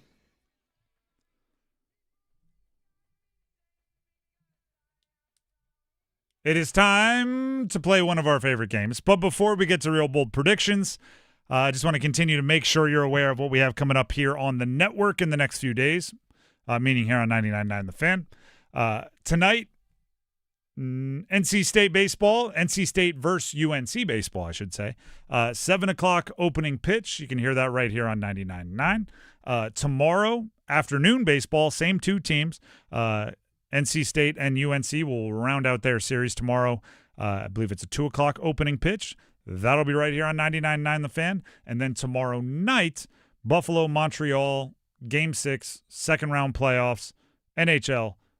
You can hear it right here on 99.9 The Fan. And that would obviously have huge implications on who plays the Carolina Hurricanes in the Eastern Conference Finals and when they play. If Montreal, who looked really good last night, if Montreal ends the series tomorrow, you can hear it here on the network, but also that would mean a Tuesday start for the Eastern Conference Finals at the Lenovo Center for the Canes. And if Buffalo can drag it to a Game 7, then it doesn't matter who wins. The game will be on Thursday. And they'll play on Thursday even if Game 1 is on Tuesday. They'll play. So Thursday there's a game. Guaranteed lock. At the Lenovo Center. Canes playing Eastern Conference Finals hockey on Thursday. Either 0-0 or hopefully 1-0 lead in the series. Anything else that I missed? Oh, we need to tease, Dennis. I almost completely forgot. Speaking of that game on Thursday, maybe. If that game is Game 2, we might be sending one of you to the Thursday game. Oh, that's right.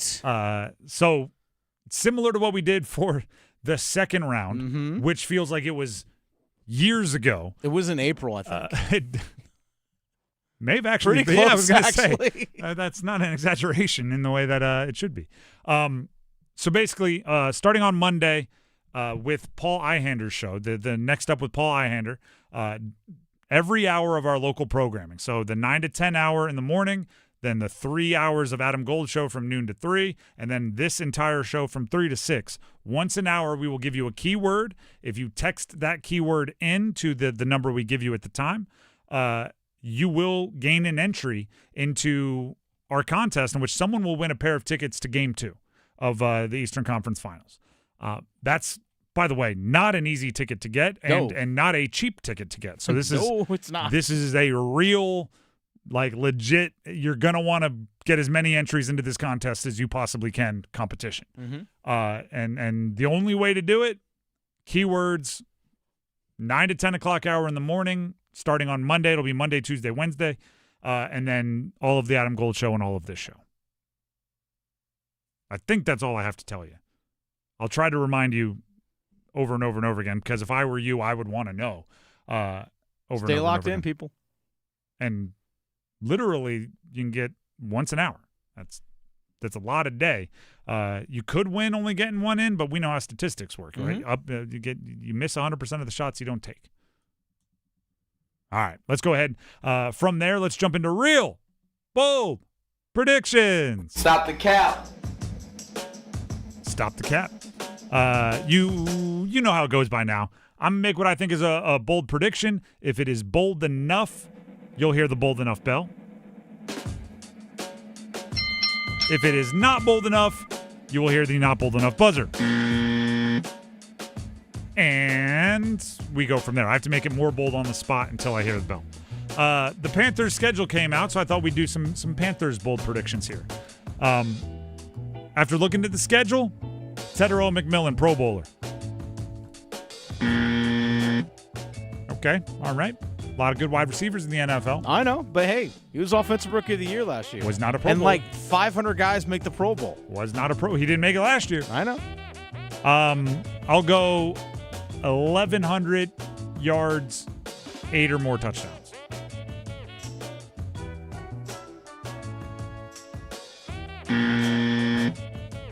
Oh, you gave me the okie doke there. That was like a cognitive dissonance. You nodded yes and then gave me the buzzer. That was a pondering.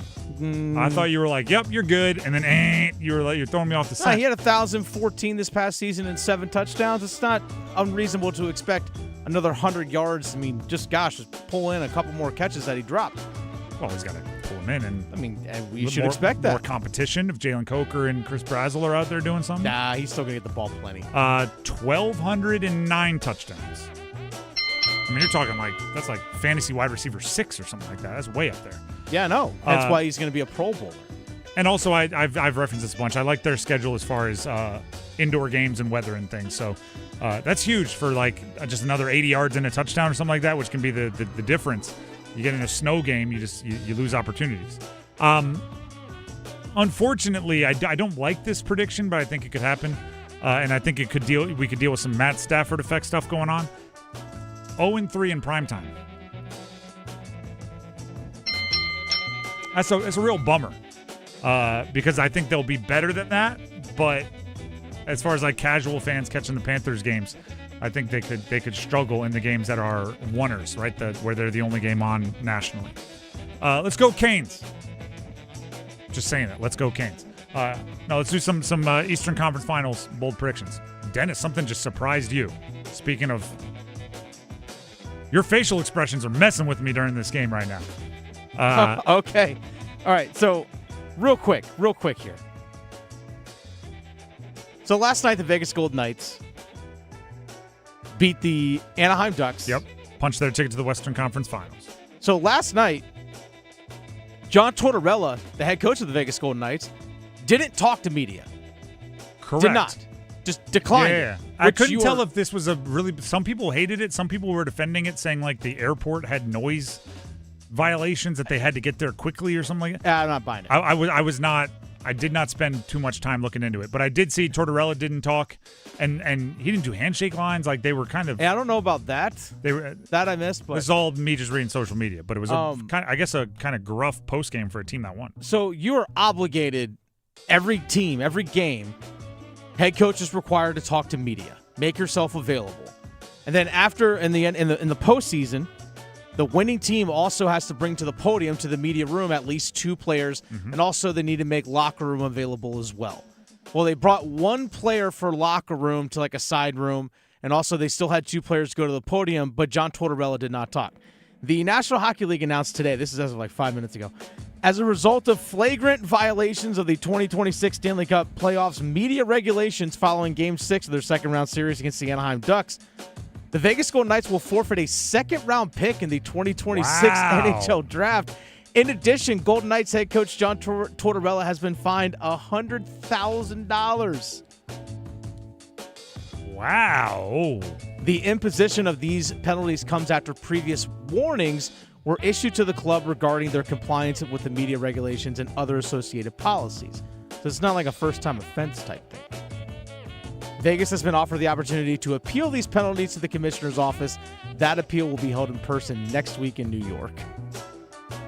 Chris Johnston, the insider for The Athletic, is saying that they had been previously warned. Yeah, so that's what this is saying, yeah. Again, this Wow. penalties comes after previous warnings. A second-round pick. That's for a team that doesn't have a lot of picks.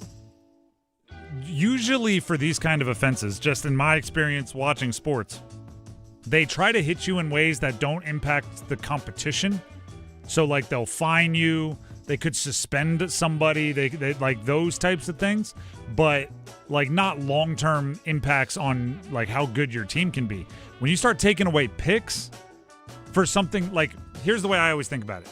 Like, if the league thinks that you broke a rule to increase your chances of winning, then their punishment tries to decrease your chances of winning, right? So, like, if you get caught, I don't know, underinflating footballs or spying on your opponent, boom, they take draft picks. If you get caught tampering with rosters, trying to make your roster better, boom, they take away draft picks because it's like a appropriate response. But if you break a rule that doesn't impact the competition, like not going to mandatory media or something like that, they usually try to punish you in a way that doesn't impact your roster. At least that's, again, anecdotally what I've observed. This is taking you didn't talk to the media. We are making your farm system worse moving forward. That's aggressive from the NHL, which, as a media member, right, somebody who thinks it's important for league's health that they allow us to tell their stories and cover their game. Good on you, NHL. Good on you. I know people are saying like the Orange County curfew, like that's down there in Southern what California. I saw. Yeah. People were saying that, but I'm like, well, what if the game had gone to overtime? They'd be driving home. They probably were just going to stay the night anyway. Yeah, I think they were trying not to have to stay the night. What people on social media were yelling yesterday. So take it with a grain of salt. Yeah. But if they weren't like on the bus, 20 minutes after the game, they had no shot of making it home last night, and they would have had to stay over because there's a noise ordinance around the little airport that they use when they're leaving that area. So maybe it's worth $100K in a second rounder to sleep in your own bed for one extra night before the Western Conference Finals.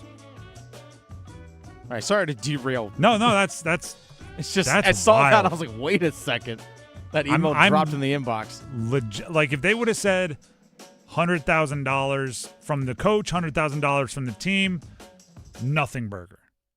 $100,000 from the coach, second round pick from the team. I bet you they'll appeal, get it knocked down to a third, maybe. Let's see. They only have a second, a third, a fifth, a sixth, and a seventh this upcoming season. So they took away their top pick. Yeah. They have no first this year. They have conditional first next year. Maybe Mitch Marner will help out the cash for Tortorella a little bit. Making $12 million this year. Goodness, that legitimately surprised me. Legitimately surprised me. The Drive with Tim Donnelly, 99.9 The Fan. Sorry about Real Bold Predictions. Got steamrolled there by By the way, Vegas might get steamrolled by Colorado. Like, no, 100%. Like, that's within the range of possibilities where they just get a second-round pick taken, $100,000 out of their coach's pocket, and then run over on Colorado's way to the Stanley Cup final. Tortorella will still find something to whine about. I guarantee you we'll hear about this. You want me to talk? All right, I'll talk. Wow. The drive with Tim Donnelly, 99.9 The Fan. It is almost 5 o'clock on a Friday, everybody. Let's fire the weekend off correctly next with the starting five. Golf's second major will be found on 99.9 The Fan. Listen for coverage all week long of the PGA Championship from Aronimink Golf Club in Pennsylvania. Find out if Scotty can go the distance again or if a new champion emerges. We'll have leaderboard updates and every big moment through the presentation of the Wanamaker Trophy. The PGA Championship on 99.9 The Fan is teed up by McConnell Golf, where members experience 17 club properties across 4 states with 1 membership. The golf season is here. Time to upgrade your game. Head to Global Golf and explore Carolina's largest selection of pre-owned golf clubs. Whether you're just getting started or been playing for years, our expert staff will fit you with the perfect clubs. Plus, trade it in and save big on your next set. Global Golf makes it easy to turn your previously played equipment into serious savings. Visit us at 7320 ACC Boulevard in North Raleigh. Open 10 a.m. to 6 p.m. Monday through Saturday. Global Golf, home of the best deals in golf. Hey everybody, Paul Eihander from 99.9 The Fan for FanDuel yet again, and it is rivalry weekend in baseball. And FanDuel is introducing Rivalry Weekend Bonus Blasts. Bet on a home run this Friday and get bonus bets for every home run that player's team hits this weekend. Think about it. Rivalry weekend, you've got LA versus LA, Chicago versus Chicago, New York versus New York. Those are just the 3 in the same places. So whether you're backing a player on your favorite team or fading your rivals, there's more ways to get in on the action. Head on over to FanDuel.com/Paul and get started. FanDuel.com/Paul. FanDuel, your home for home runs. 21 plus and present in North Carolina. Opt-in required. Must apply bonus blast token. Bonus issued as non-withdrawable bonus bets which expire 7 days after receipt. Restrictions apply. See terms at sportsbook.fanduel.com. Gambling problem? Call 877-718-5543 or visit morethanagame.nc.gov. Hey, it's Amanda here, back again with my friend Coach Pete. Coach, there's somebody out there listening right now driving down the road that has all their money in a regular savings account. Yeah. Tell me why that's bad. Well, you're losing money safely there. We want it safe, so we put it in the bank. But if you're not keeping up with what inflation is, your money is losing buying power. Because, yeah, it's safe in the bank, but it's losing the buying power. There's nothing wrong with having some money in the bank. You need to have some for an emergency account because you can get to it right away. Mm-hmm. But any more than 5% of the money you have in a bank account is crazy these days. Wow. So let's show you a way where you could have the safety, but have your money growing, tied to the S&P 500 sometimes, or different market indexes on the upside, but never the downside. In other words, you get to share in the gain of the markets, but never on the losses. And then you get lifetime income. So it turns into a retirement account when you need it the most. If you'd like to see this in writing, call us right now. No cost or obligation. 919-794-7900. 919-794-7900. Amanda Daughtry is a paid spokesperson. Investment advisory services offered by Capital Financial Advisory Group, a North Carolina registered investment advisor. This hour of the Triangle Sports Leader is powered by Ritchie Law Firm, injury lawyers. Ritchie Law is on top of it. Go to ritchielaw.com. That's ritchielaw.com. They score! Broadcasting live from the Eagle Leasing Storage Studio. WCMC HD1 Holly Springs. 99.9 The Fan. The Triangle Sports Leader. I'm WRAL meteorologist Kat Campbell. Happy Friday. It should be a great night. Low temperatures fall near 50 under clear skies. Saturday, mostly sunny with a high of 86. It gets hot Sunday, partly cloudy with a high up to 92. 5 o'clock check of your money. Dow Jones at the closing bell today, down 537 points to 49,526.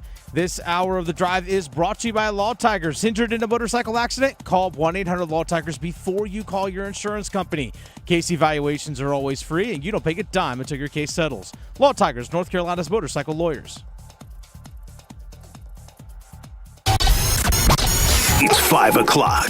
Time to serve up the biggest sports stories of the day.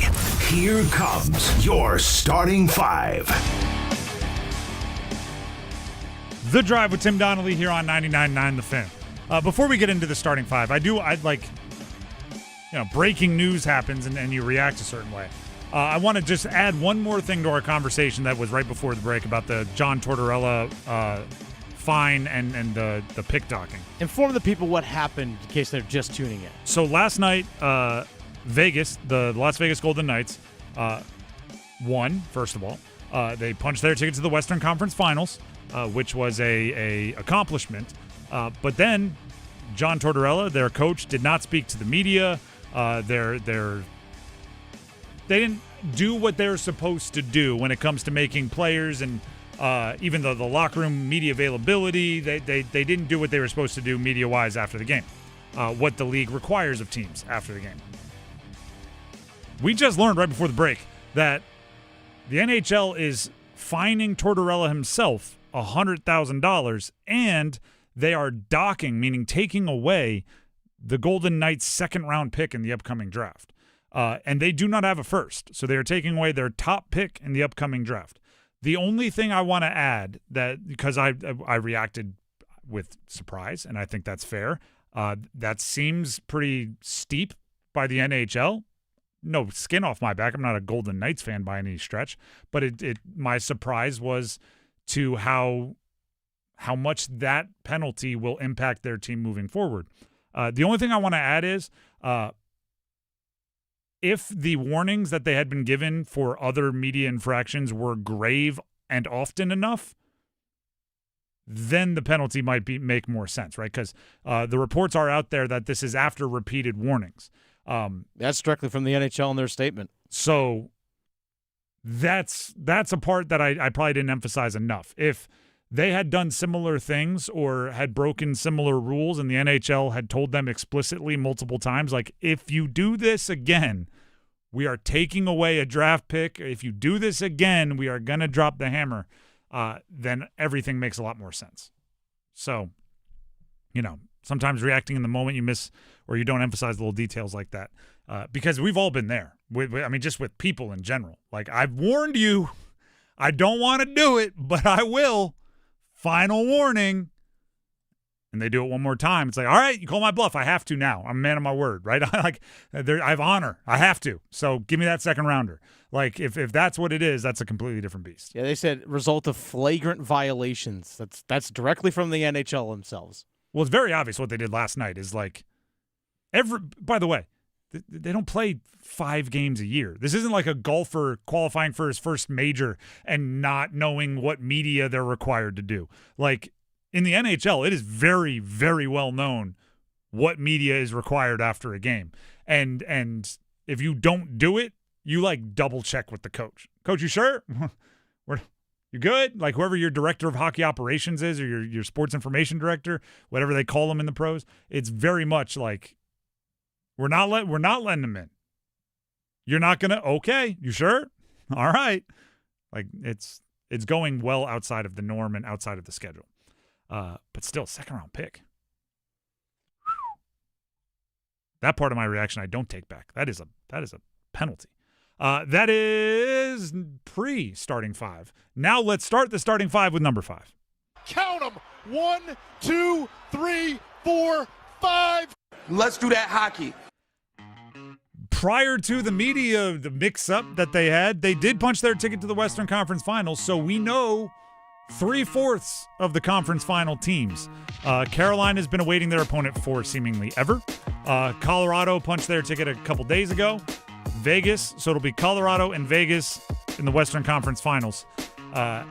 It does continue to prove 3 of the 4 teams that led the league in expected goals this year, forced, and 3 of the 4 teams in expected goals forced minus expected goals allowed are in the conference finals. Vegas, Colorado, Carolina.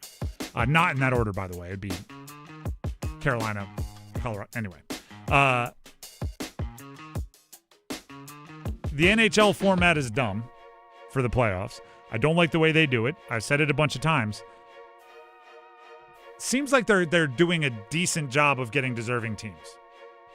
Now, I think the West would still argue that Vegas isn't deserving until they show that they can beat Dallas or Minnesota, and they won't have that chance. But it could be worse. I've seen playoffs end up with more lopsided deals there. Colorado's going to be the overwhelming favorite. and rightfully so. And we still have to wait to see who the fourth conference finals team is that'll be playing Carolina, but that will be either Montreal or Buffalo. I do want to take a moment, and the Mitch Marner goal last night was disgusting. I mean, it was like a hockey version of like N1 mixtape tour style stuff. Yeah. That's pretty cool. The former future Carolina Hurricane, Mitch Marner. At one time penciled in to the almost Canes roster, Mitch Marner. I mean, if nothing else, he's kind of rubbing it in Toronto's face, which is kind of fun, right? I mean, if you're just like an objective onlooker into the Western Conference playoffs, it's just kind of fun to have Toronto get their nose rubbed in a little bit. Yeah, and the guy that used to blame Freddie Anderson just being the best goalie in the playoffs right now. Also true. Yeah, they're having a real like what if situation going right? They just fired their coach. Yeah, they're like, how did we end up here? And they ended up. What is going on here? Yeah, that'll put a smile on my face on a Friday. All right, that is number 5. Let's get to number 4. 1, 2, 3, 4, all together. That's interesting. For a Carolina European big man commitment to the Tar Heels. You can only imagine how much he's making. You went dollar signs with it. You went ka-chings with it. The big man's name is Alexandros Samodorov. He is a 6'11". They call him a stretch big, so that just means he's tall and can shoot. Comes from Greece, where he's been a pro. He's been getting pro experience in Greece. 21 years old. I think this is the player that everybody assumed Michael Malone was going to be able to just like walk around and choose, right? Because he coached the best European big man maybe ever in Nikola Jokic to MVP seasons and an NBA championship. So the thought was he's just going to be able to go to Europe and go, I'll take that 7-footer and that 7-footer and that skilled big and that stretch big. It hasn't necessarily worked out that way, but he now has a pair of Greek passer bigs, kind of. I mean, Neoklis Avdalis, who came from Virginia Tech, is a Greek player. And he may not be a big by position, but he's big by size. He's 6'9", plays the perimeter. And now you bring in Samodorov, who is another Greek big. So, they can hang out together, right? I've heard Freddie Anderson talking about how nice it is this year to play with another Dane because he has Nikolai Ehlers out there with him. Maybe this is that kind of relationship, right? They can talk about life at home, eat Greek food, maybe. But listen, it's another sign that Michael Malone values size. I mean, just recently, it might be their last 3 commitments. I believe their last 3 commitments are Keita, the player from Barcelona's youth academy, who's 7 feet. Cade Bennerman, who redshirted at Northwestern. I actually don't think he was one of their most recent. But he was redshirted at Northwestern last year. He's 7 feet tall. And now Samodorov, who's 6'11". Pair them with Jaren Stevenson, who they got recommitted at 6'10". Avdalis, who I already talked about, who's 6'9". Maximo Adams and Kevin Thomas are their high school recruits, 6'6", 6'7". They got a real big team in Chapel Hill. What do you how funny would it be if they just throw the brakes on it and start walking it up the court, pounding it into the post touches? Carolina goes from run and gun to like Purdue. To Purdue? I don't know if they'll go that route. I don't know. They might go the old traditional high-low in the post like they used to way back in the day. I mean, they've got options. They also have, like, don't get me wrong, especially if Matthew Abel decides not to go to the NBA, not to keep his name in the draft and come back, they've got some guys on the perimeter as well. The roster, it sneaks up on you. Like, every commit was just kind of like, oh, they got another guy. Oh, they got another guy. Then you look at the whole roster and you go, oh, they got something here. I want to wait to see what a few other ACC teams do, but they could easily be top 3 or 4 ACC teams in the preseason. I think Duke and Louisville are still up there, but Carolina's going to be in that next mix. That is number 4. How about we jump to number 3? Bruh. Listen to 99.9 The Fan all weekend long for coverage of the PGA Championship. Here's the current leaderboard presented by McConnell Golf. Interesting leaderboard here. A lot of players still in the mix. But the leader, solo by himself, Aldrich Potgieter, has been in the lead now for a while. He has 5 under par. He is through 16 holes of round number 2, so he's still out there. He bogeyed 17, so he's 4 under now. Wait a second. Let me hit this refresher. All right, the PGA website's a little late. You're right. So he has moved into a tie for first with Maverick McNeely, who we went over earlier today as the son of a billionaire, and Alex Smalley, who went to Duke and prior to that, Wake Forest High School as he began his kind of national golf career. Smalley in the mix. How about it? In that group tied for 4th, which is just 1 stroke off the lead, Hideki Matsuyama, Stefan Jaeger, and Chris Goddard. And then I would say lurking, tied for 7th, 2 strokes off the lead, Scotty Scheffler, the best golfer in the world, Justin Thomas, one of the more established long-term pros, and Cameron Young, who went to Wake Forest and has been the most on-fire golfer in the world this PGA last couple of months. There are and John Rahm's in that John mix. Rahm's 2 under as well. Max Gracerman, another guy that played his college golf at Duke, is in the mix. There are a lot of golfers that I would say are firmly within striking distance. Brooks Koepka, Xander Schauffele, Patrick Cantlay, Jason Day are all sitting at 1 under par, tied for 14th. 4 strokes off the lead. 3 strokes off the lead. Now that Potgieter has moved back 1. So the weekend is still very much anybody's game at the PGA Championship. If you're looking for other local golfers, I can pass some along to you. Ben Griffin and Ryan Gerard both played their college golf at Carolina. Gerard is +1, tied for 36. Griffin +2 on the tournament, tied for 46. So they're both comfortably above the cut line, which is looking like +3. Michael Brennan, Wake Forest golfer, he is fighting for the cut. He is at +3 right now with 3 holes to play. Alex Fitzpatrick needs to birdie 18 to make the cut. He is 4 over and through 17. It is as I said, it'll be a very exciting weekend at the PGA Championship. And you can tune in all weekend long for coverage of the PGA Championship here on 99.9 The Fan. That was presented by McConnell Golf, where members experience 17 club properties across 4 states with just 1 membership.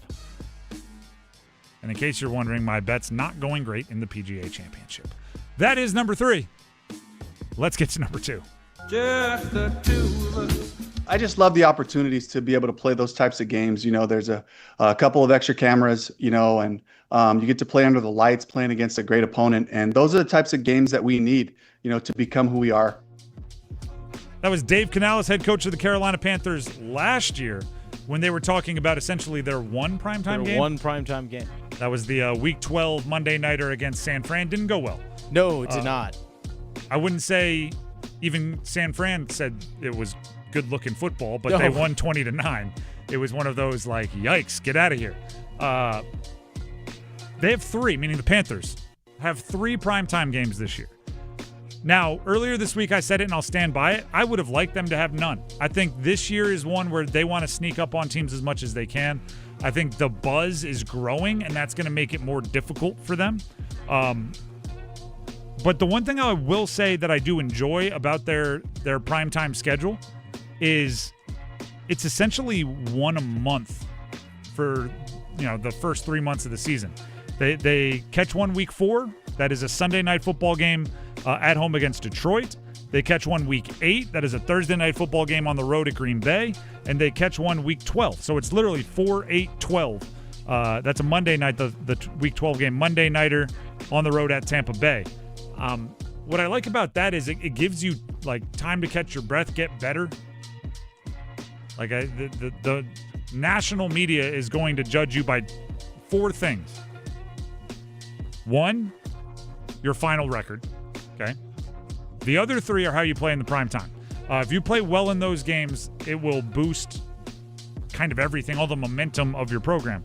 So by spacing them out, giving you very different opponents, very different locations, it gives you a lot of opportunities to kind of show your best. We did get the entire schedule yesterday for the Panthers. There's two stories here from schedule release day. One is kind of boring, and it's just looking at the schedule, it's looking at travel, it's looking at short weeks, right? And that's setting up real impact on your season. The other is judging schedule release videos. I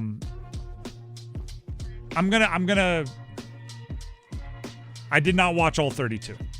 Right, so somebody had to create buzz for me to watch one of these things. The Trevor Lawrence one was dumb. Trevor Lawrence got a haircut and it looked awful. Today they posted the video. It was a wig. If you didn't catch that was a joke. Dumb.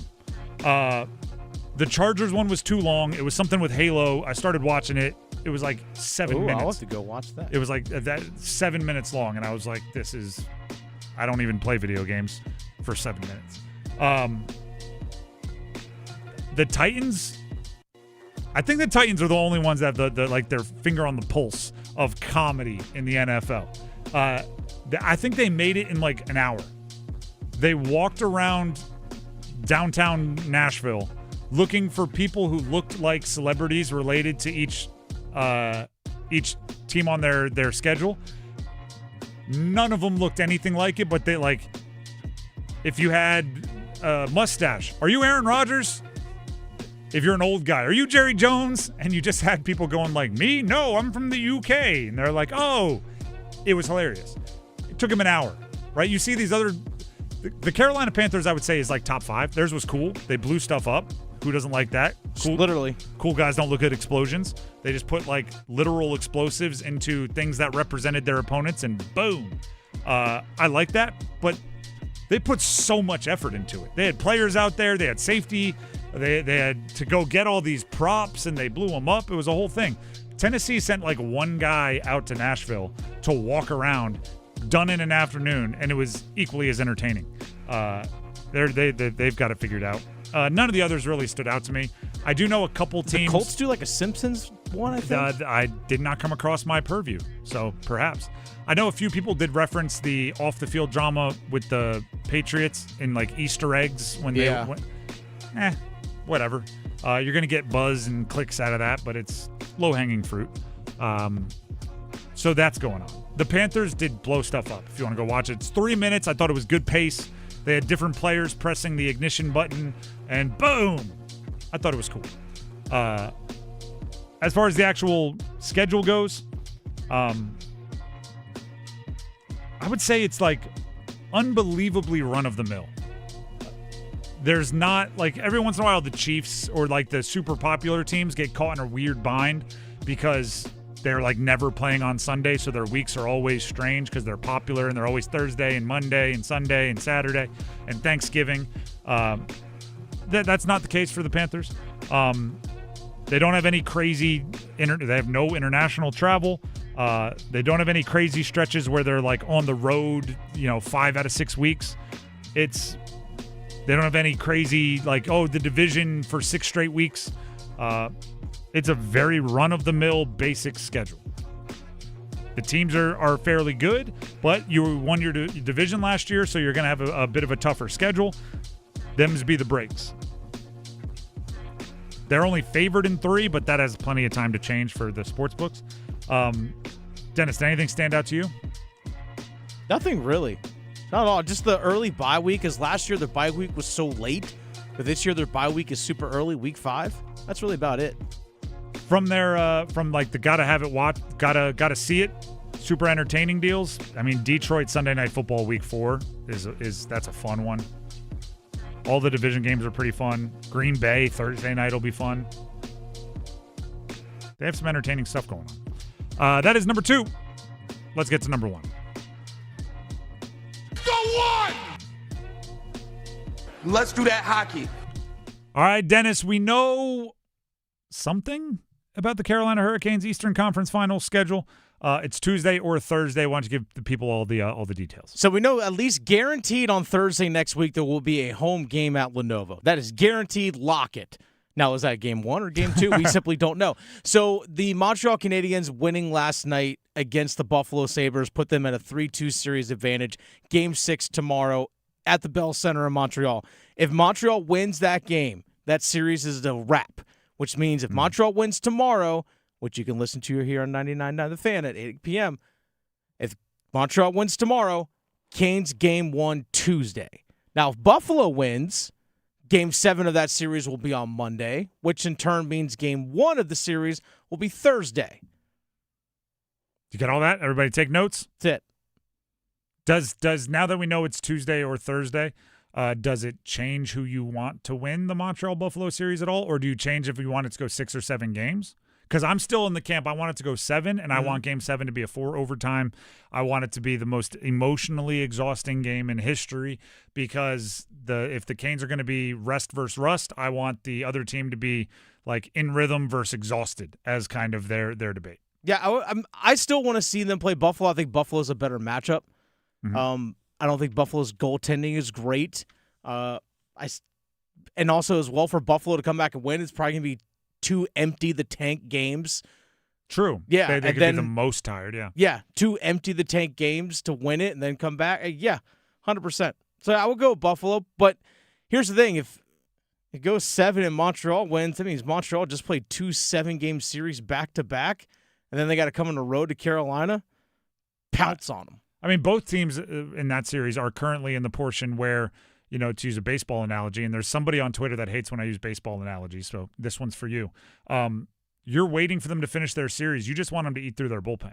Mm-hmm. Like, you just want them to have no arms by the time they get to your series.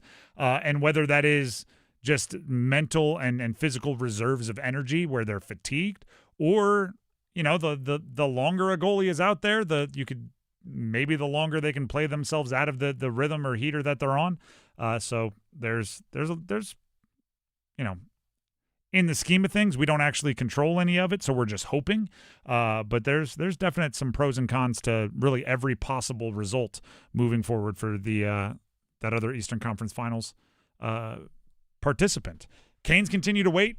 They continue to wait, and they continue to wait. They were on the ice today, and I should update you on this, and they will be again tomorrow. I think it's an 11 a.m. That's practice. Correct. But they were on the ice today. Nothing to report. No news is good news. Everybody was out there, business as usual. Same kind of group doing similar things. They might be having some real Groundhog Day vibes. Brandon Bussi the goaltender, was on the Cup check-in earlier today, and Adam Gold asked him, like, so what have you been doing? And he was kind of like, workout, practice, go home. I'm sure they're having some real, like, what day is today? Like, what day of the week is it? What's going on? I wake up, I drive the same place, I eat the same food, I do the same thing, I work out, I move the same weights, I'm on the ice and I'm home, and I watch the same Netflix. Like, they're just in a bit of a hamster wheel right now. We should have done a blind ranking of who's played the most video games. Yeah, I mean, do you realize how ridiculous your breaks between series have to be?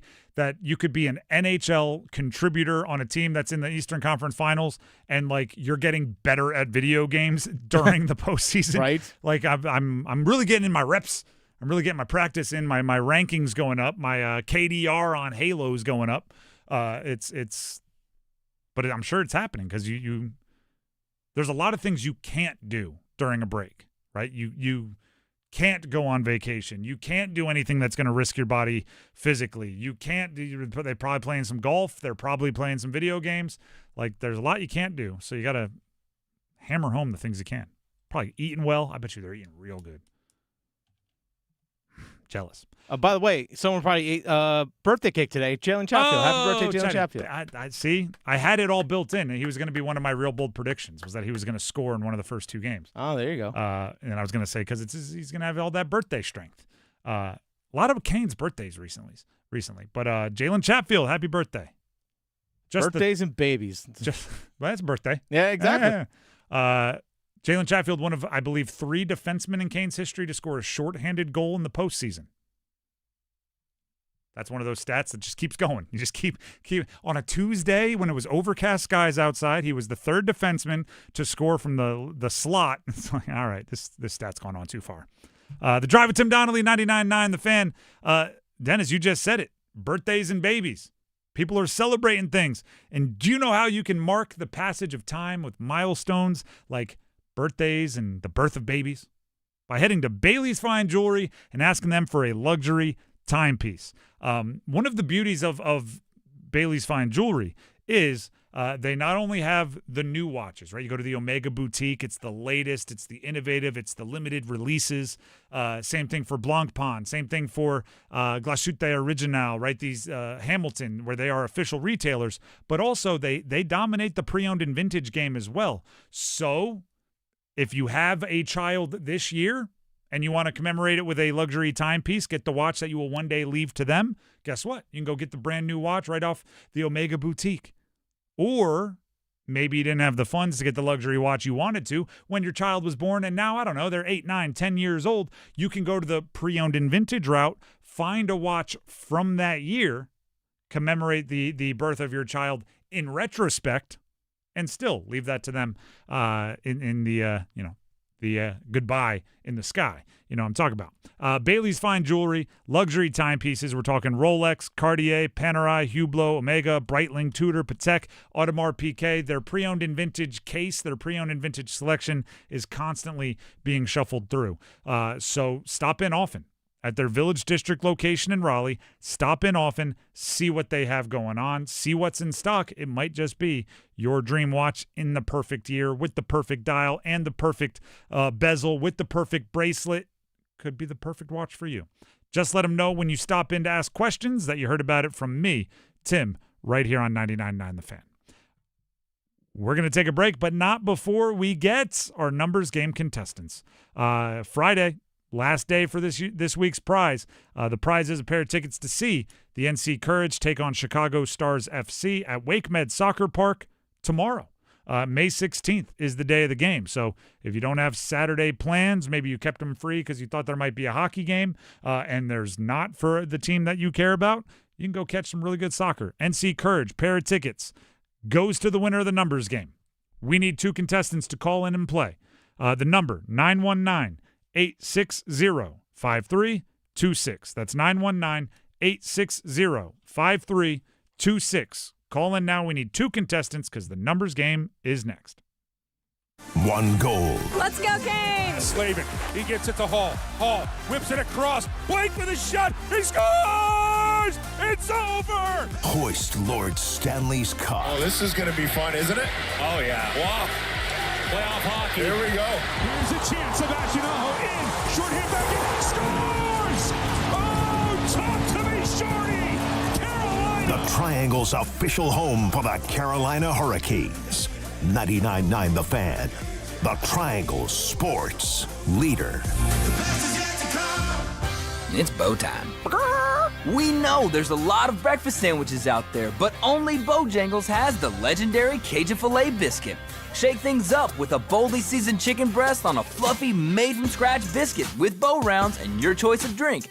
So when you're craving something bold, something different, something that takes breakfast to a whole new level, the Cajun Filet Biscuit is waiting for you, along with crispy bow rounds and a drink. Order in the app or at Bojangles today. It's bow time. It's bow time.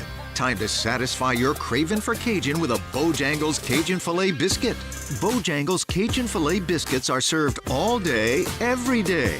And with that biscuit, why not add Bo's Iced Coffee? That's right, Bo's Iced Coffee with sweet cream. Choose caramel or French vanilla. Bo's new Iced Coffee, a great way to sweeten your day.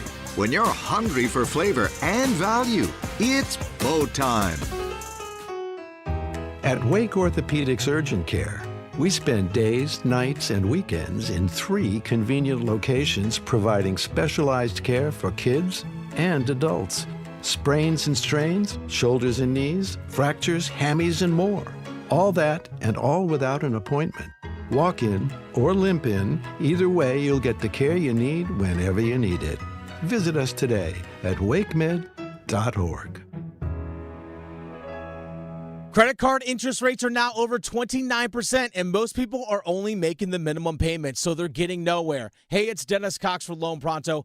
But here's what many homeowners don't realize. Using the equity in your home, you can easily access hundreds of thousands in cash. With Loan Pronto's Rapid Equity Loan, you can pay off your credit cards, your existing HELOC, your car loans, or get money for that home improvement project. One client just got $100,000 approved and saved over $1,500 a month.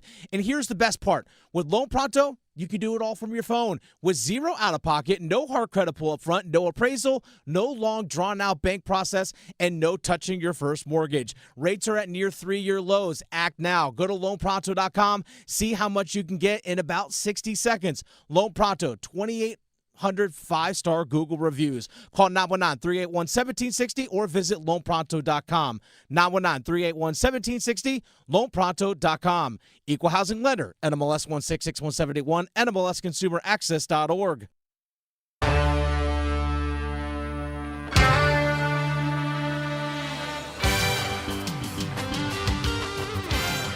The Drive with Tim Donnelly here on 99.9 The Fan. It is time to play the numbers game. I said it before the break. We have soccer tickets going to the winner. That, of course, being the NC Courage game as they take on the Chicago Stars FC tomorrow at WakeMed Soccer Park. And the contestants for today, that'll be battling it out with numbers game trivia, are David in Raleigh and Levi in Pittsburgh. We'll bring each of them onto the show, ask them the same question. Dennis will pick his favorite answer. That person will get to go first, and we will go from there. We'll start with David. David, can you hear me? Yes, I can. All right, perfect. It is Friday. We are staring at the weekend ahead. The question is, what are you looking forward to most about your weekend? But because we are a sports show, make sure you keep it sports related. I am looking forward to seeing where or who we are playing in terms of the Hurricanes in the Eastern Conference Finals. So whether or not it ends or it goes to a Game 7, I think Saturday night it could be a telling Game 6. So that's what I'm going with.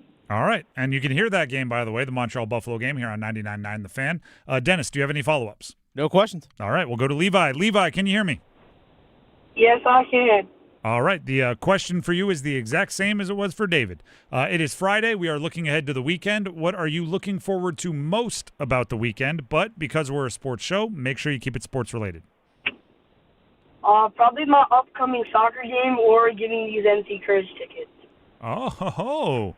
All right, Levi's saying his own soccer game, or he's calling his shot on these NC Courage tickets against Chicago Stars FC. First of all, both fantastic answers. I'm actually really looking forward to watching Montreal and Buffalo tomorrow night as well, because I think that's just going to be a fantastic game. The series has been bonkers in a fun way. But I got to give the edge to Levi's answer here. It's like, yeah, I'm playing this weekend, but also winning these tickets. Talk the trash. You got to back it up. So, yeah, Levi. Give Levi the edge on this one. All right, Levi gets to go first. Don't worry, David. You'll have your chance. Just have to sit on hold for a couple minutes. Levi, are you ready to pick your category? Yes, I am. All right, the categories are NFL Panthers only, Major League Baseball players that have won a batting title since 2001, NBA players that were in the 2026 playoffs, or NHL Hurricanes only.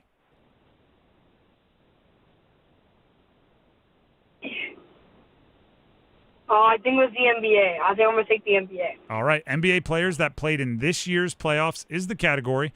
I will give you the team and the player. Give me the jersey number as quickly as you can. There will be 30 seconds on the clock. You'll have one pass if you need it. Do you have any questions before we get started? No, I don't. All right. In that case, your time will start when you hear the horn. Julius Randle, Minnesota Timberwolves. 9. Incorrect. Bronny James, Los Angeles Lakers. 9. Correct. VJ Edgecombe, Philadelphia 76ers. 76. Incorrect. Julius Randle, Minnesota Timberwolves. 12. Incorrect. VJ Edgecombe, Philadelphia 76ers. 32. Incorrect. Julius Randle, Minnesota Timberwolves. 30. Correct. Chet Holmgren, Oklahoma City Thunder. 7. Correct. Jordan Clarkson, New York Knicks. 8. Incorrect, but 3. That was a very good showing. I liked your strategy there. You were close on VJ Edgecombe. As a Sixers fan, I can tell you. Do you know who wears number 76 for the Sixers? It used to be Hip Hop, the mascot, who was a bunny. 77 is what VJ Edgecombe wears. So you were right on top of it. And Jordan Clarkson, not a lot of time for that one, but we were looking for 00. Everything else you got was correct. So 3 out of 5 is the number to beat. Stay on the line. We'll see if it holds up. Let's go to, and I do think they discontinued Hip Hop the mascot, but he was number 76. Let's go to David. David, you are up next. Are you ready to pick a category? I am ready to go. All right. The categories are NFL Panthers only, Major League Baseball players that have won a batting title since 2001, or NHL Hurricanes only. We're going to go NHL Hurricanes only. All right. I'll give you the team and the player. Give me the jersey number as quickly as you can. 30 seconds on the clock. 1 pass if you need it. I will say the team in this category, even though we know it, just to keep it fair timing-wise with the other categories. And you need at least 4 for the win. Do you have any questions before we jump in?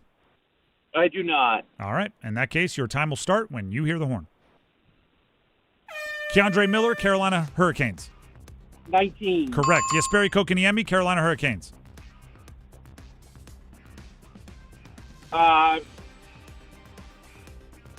42. Incorrect. Ian Cole, Carolina Hurricanes. 38. Incorrect. Jesperi Kotkaniemi, Carolina Hurricanes.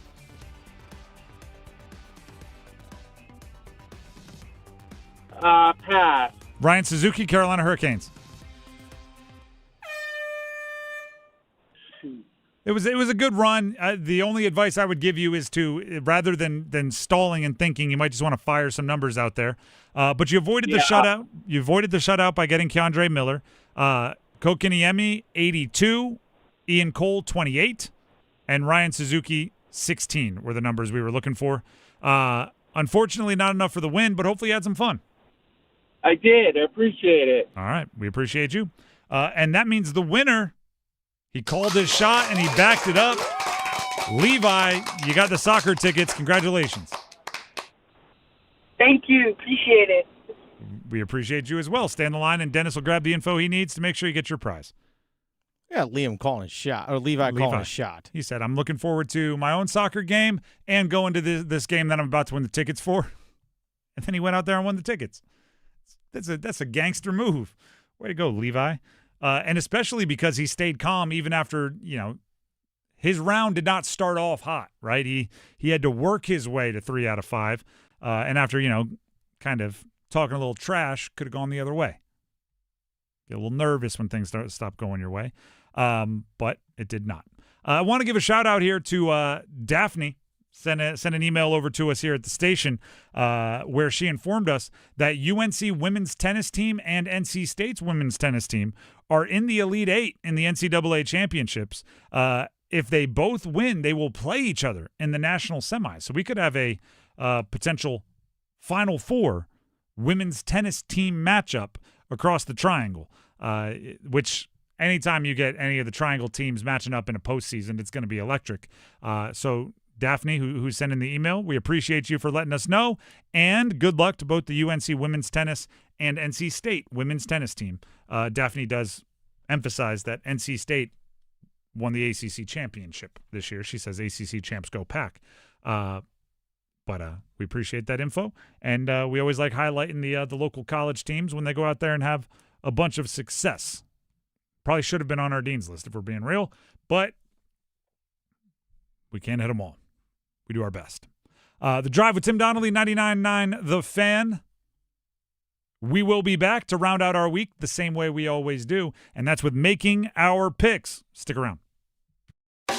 Need more Stanley Cup chatter, Canes fans? Listen afternoons with Adam Gold in the Drive for our Cup check-in, served up by Carolina Ale House. We talk with hockey's best, past and present, bringing you the latest insight on the chase for Lord Stanley's Cup. It's the Cup check-in on 99.9 The Fan, served up by Carolina Ale House. Come to Carolina Ale House for the official Carolina Hurricanes viewing parties throughout the playoffs. Visit CarolinaAleHouse.com/Canes to see the schedule. Soundstation and Security, your automotive and audio experts. Car audio, car video, home theater, wheels and tires, and so much more. Plus, did you know Soundstation and Security offers full service for your vehicle? Alignments, inspection, oil changes, window tinting, and custom exhaust. And with a variety of financing options, Soundstation and Security can help you get what you need today. 2 locations, downtown Smithfield and on Glenwood Avenue in Raleigh. Soundstation and Security. Visit myhotsound.com.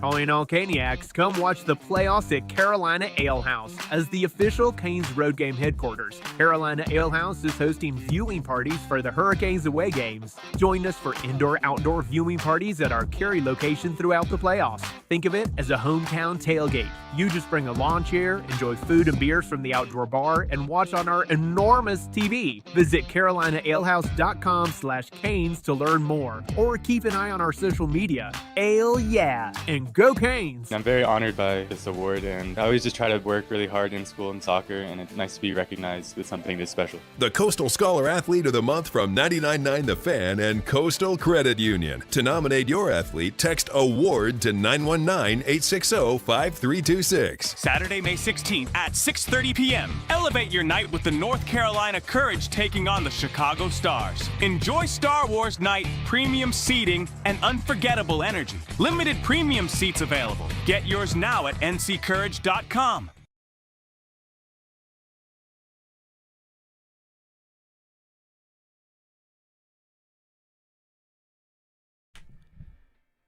The Drive with Tim Donnelly, 99.9 The Fan. Thank you for starting your weekends with us here on The Drive. Friday. Happy Friday to you all. Keep it rolling, though. We have Overdrive coming up right after this show. Then we have baseball a little bit later on here on The Fan. NC State and UNC baseball, to be specific. 7 o'clock opening pitch. You can hear it right here. Same thing tomorrow afternoon.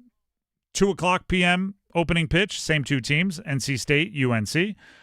Buffalo, Montreal in the NHL. Second-round playoff action, Game 6. You can hear it right here on 99.9 The Fan tomorrow evening. If Montreal wins, that becomes the Carolina Hurricanes' opponent in the Eastern Conference Finals. We didn't talk enough about this, so I just want to do this a little bit before we make picks. Montreal looked good last night.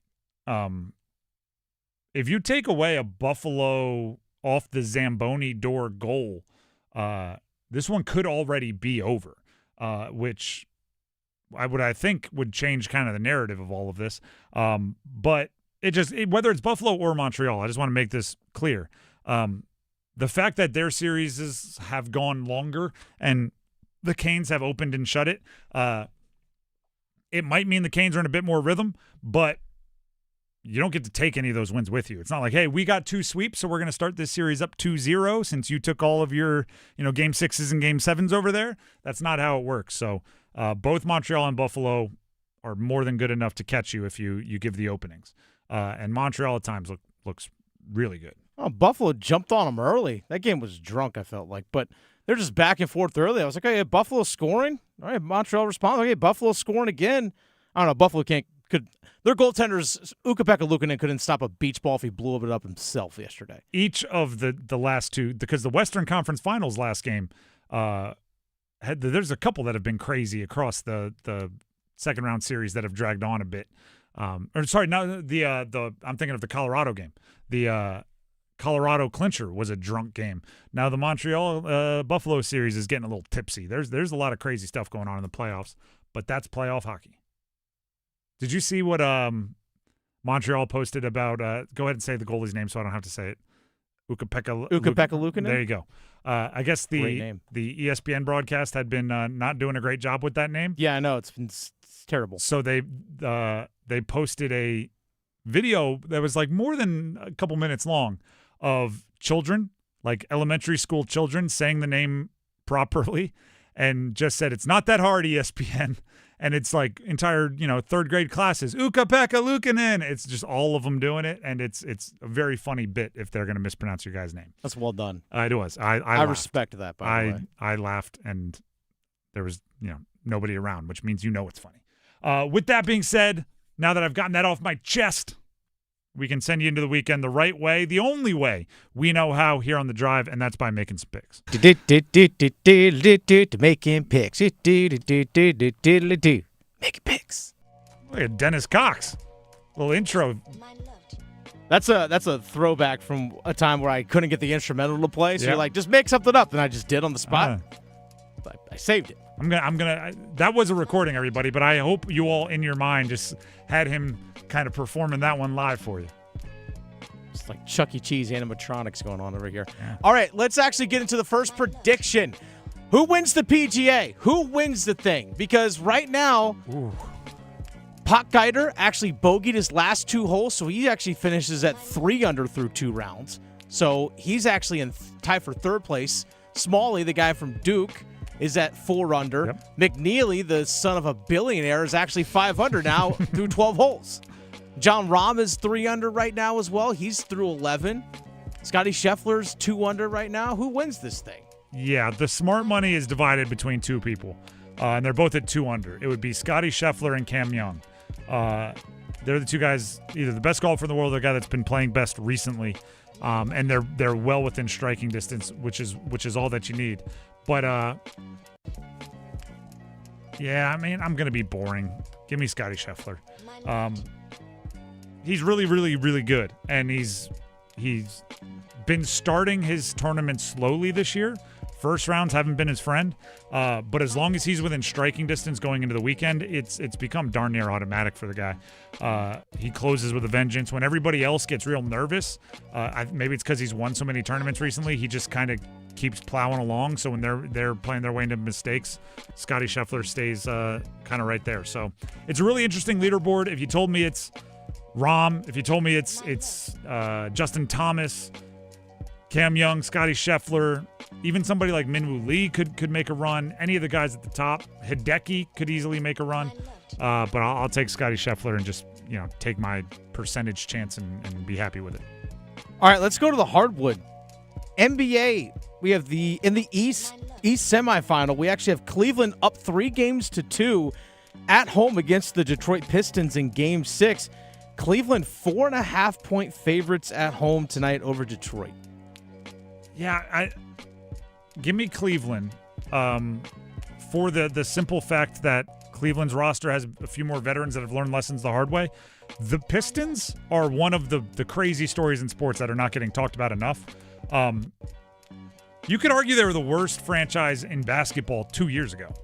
They were a 1 seed in the East and vaulted into high expectations. I often say you got to go learn the lessons the hard way in the postseason when you're kind of out of nowhere. It's why I picked Seattle in the Super Bowl when I did, because I was like, listen, Drake May's got to learn the hard way. He's got to go through some things, and he was going through them as the playoffs went on. I kind of got Cade Cunningham, Drake May similarities here, where it's like you're going to be good for a long time. Your team looks set up for success for a long time. But this one, you're gonna learn the hard way from some veterans what it takes to win in the postseason. So give me Cleveland. Take your lumps a little bit, right? Yeah, exactly. And like every really, really good player except for like Magic Johnson had to learn at some point, right? Like they all don't win as rookies right out the gate when you're one of the best players on the team, or even your first chance if you're a little bit older. You got to go learn the hard way. All right, in the Western Conference, we have the Spurs at the Timberwolves. Spurs lead this series 3-2. They have the chance to close it out tonight. Spurs, San Antonio favored by 5.5 on the road out in Minnesota. Yeah, I think this one would have been over already if Victor Wembanyama didn't decide to just go haymaker with an elbow in the second quarter of whatever game that was, Game 4. Minnesota got the win and tied up the series. If that doesn't happen, I think this one's already over. It's a 4-1 series, kind of open and shut. I think San Antonio got very lucky in the draft a bunch of years in a row, whether it was winning the lottery for Wembanyama or some teams above them in some of their picks made some really weird decisions, which let really good players fall to them. And I think that's let them almost catch up to OKC as far as like you just look at them and go, they're going to be good for 10 or 12 years. I don't see a reason why they won't be. So give me San Antonio to end Minnesota one game after they probably should have. And can I put just one caveat? Sure. If Victor Wembanyama gets ejected in the first half, I think Minnesota can win. Okay, that's fair. I respect that opinion. Because it's happened once. It has happened once. The only other games possibly on the weekend in the NBA are if the Spurs lose tonight or the Cavs lose tonight, we get Game 7s on Sunday. But what you predicted doesn't seem like we're going to have that, so I'm not even going to ask. Which is boring, and I hope I'm wrong because Game 7 is the two best words in sports. But I don't see it happen. All right, let's actually go to the Diamond. Sure. NC State baseball versus UNC baseball right here on 99.9 The Fan. You can listen to it at 7 o'clock this evening. UNC got Game 1 of that series last night. Who takes Game 2? State. I want rubber matches. I want. By the way, like if I'm betting, I'm going to bet on the number 2 team in the country against the unranked team, which would be Carolina. Carolina's really gosh darn good. But what do they say about rivalries, Dennis? Throw out the records. Throw the records out. They go into tomorrow's game in the afternoon 1-1, and they got to settle it on the field. That's how I see it breaking down. That's how I hope it breaks down, so I'm just going to speak it into existence. But no, Carolina is legitimately the number 2 team in the country. And if UCLA wasn't an absolute wagon, they would have an argument for number 1 team in the country, but UCLA's rolling. All right, next one that we have here, we're actually going to go with a little bit of little college lacrosse here for you. We got quarterfinal weekend in men's lacrosse. We have Johns Hopkins taking on Notre Dame. This is a neutral site matchup. Notre Dame on the money line, minus 410. They're 3.5 goal favorites. It's Notre Dame against who? Johns Hopkins. It was me, Johnny Hopkins, and Sloan Kettering. If you know, you know.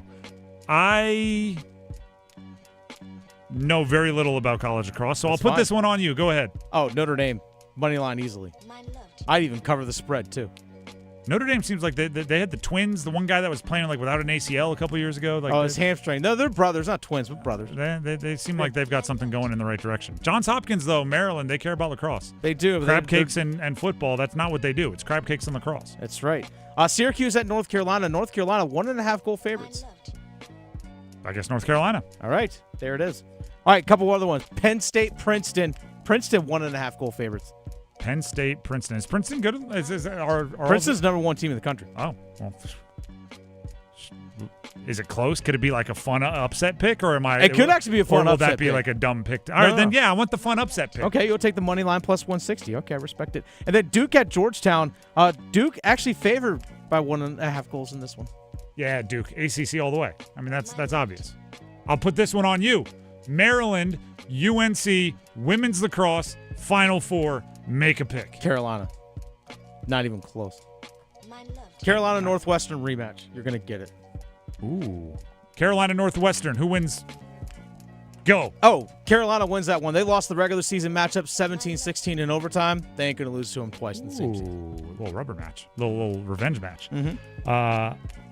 So there you go. All right. One more here. Buffalo Sabres on the road at the Montreal Canadiens. Game 6 in the Bell Center. In Montreal, the Canadiens favored minus 162 on the money line. Buffalo plus 136 on the money line. Buffalo will win. Okay. Force Game 7 because that's what the hockey gods want. Yep. And then that will mean Montreal is 8-8 in their last 16, 7-7 in their last 14, 6-6 in their last 12, 5-5, all the way on down to 1-1 in their last 2. Montreal just they go back and forth. That's what they do. Montreal has only won back-to-back games one time this postseason, and it was games 2 and 3 of this series. That's it. That's incredible, but that's what's happened. So there's absolutely nothing we can do about that. So it'll go to Game 7, and then Game 1 for the Canes will be Thursday, and that'll be just an exorbitant amount of time between games. That's the way I predict it will happen. I'll be pleasantly surprised if it's the other way for entertainment purposes. But for competition purposes, I do hope that it goes 7 and it is a knockdown, drag-out battle. The Drive with Tim Donnelly, 99.9 The Fan. One of those games we just picked, NC State UNC baseball, will be right here on The Fan at 7. So stick around to hear that one. Enjoy the weekend. We'll be back. We'll be one step closer to Carolina Eastern Conference Finals hockey on Monday. Until then, have a great weekend, everybody.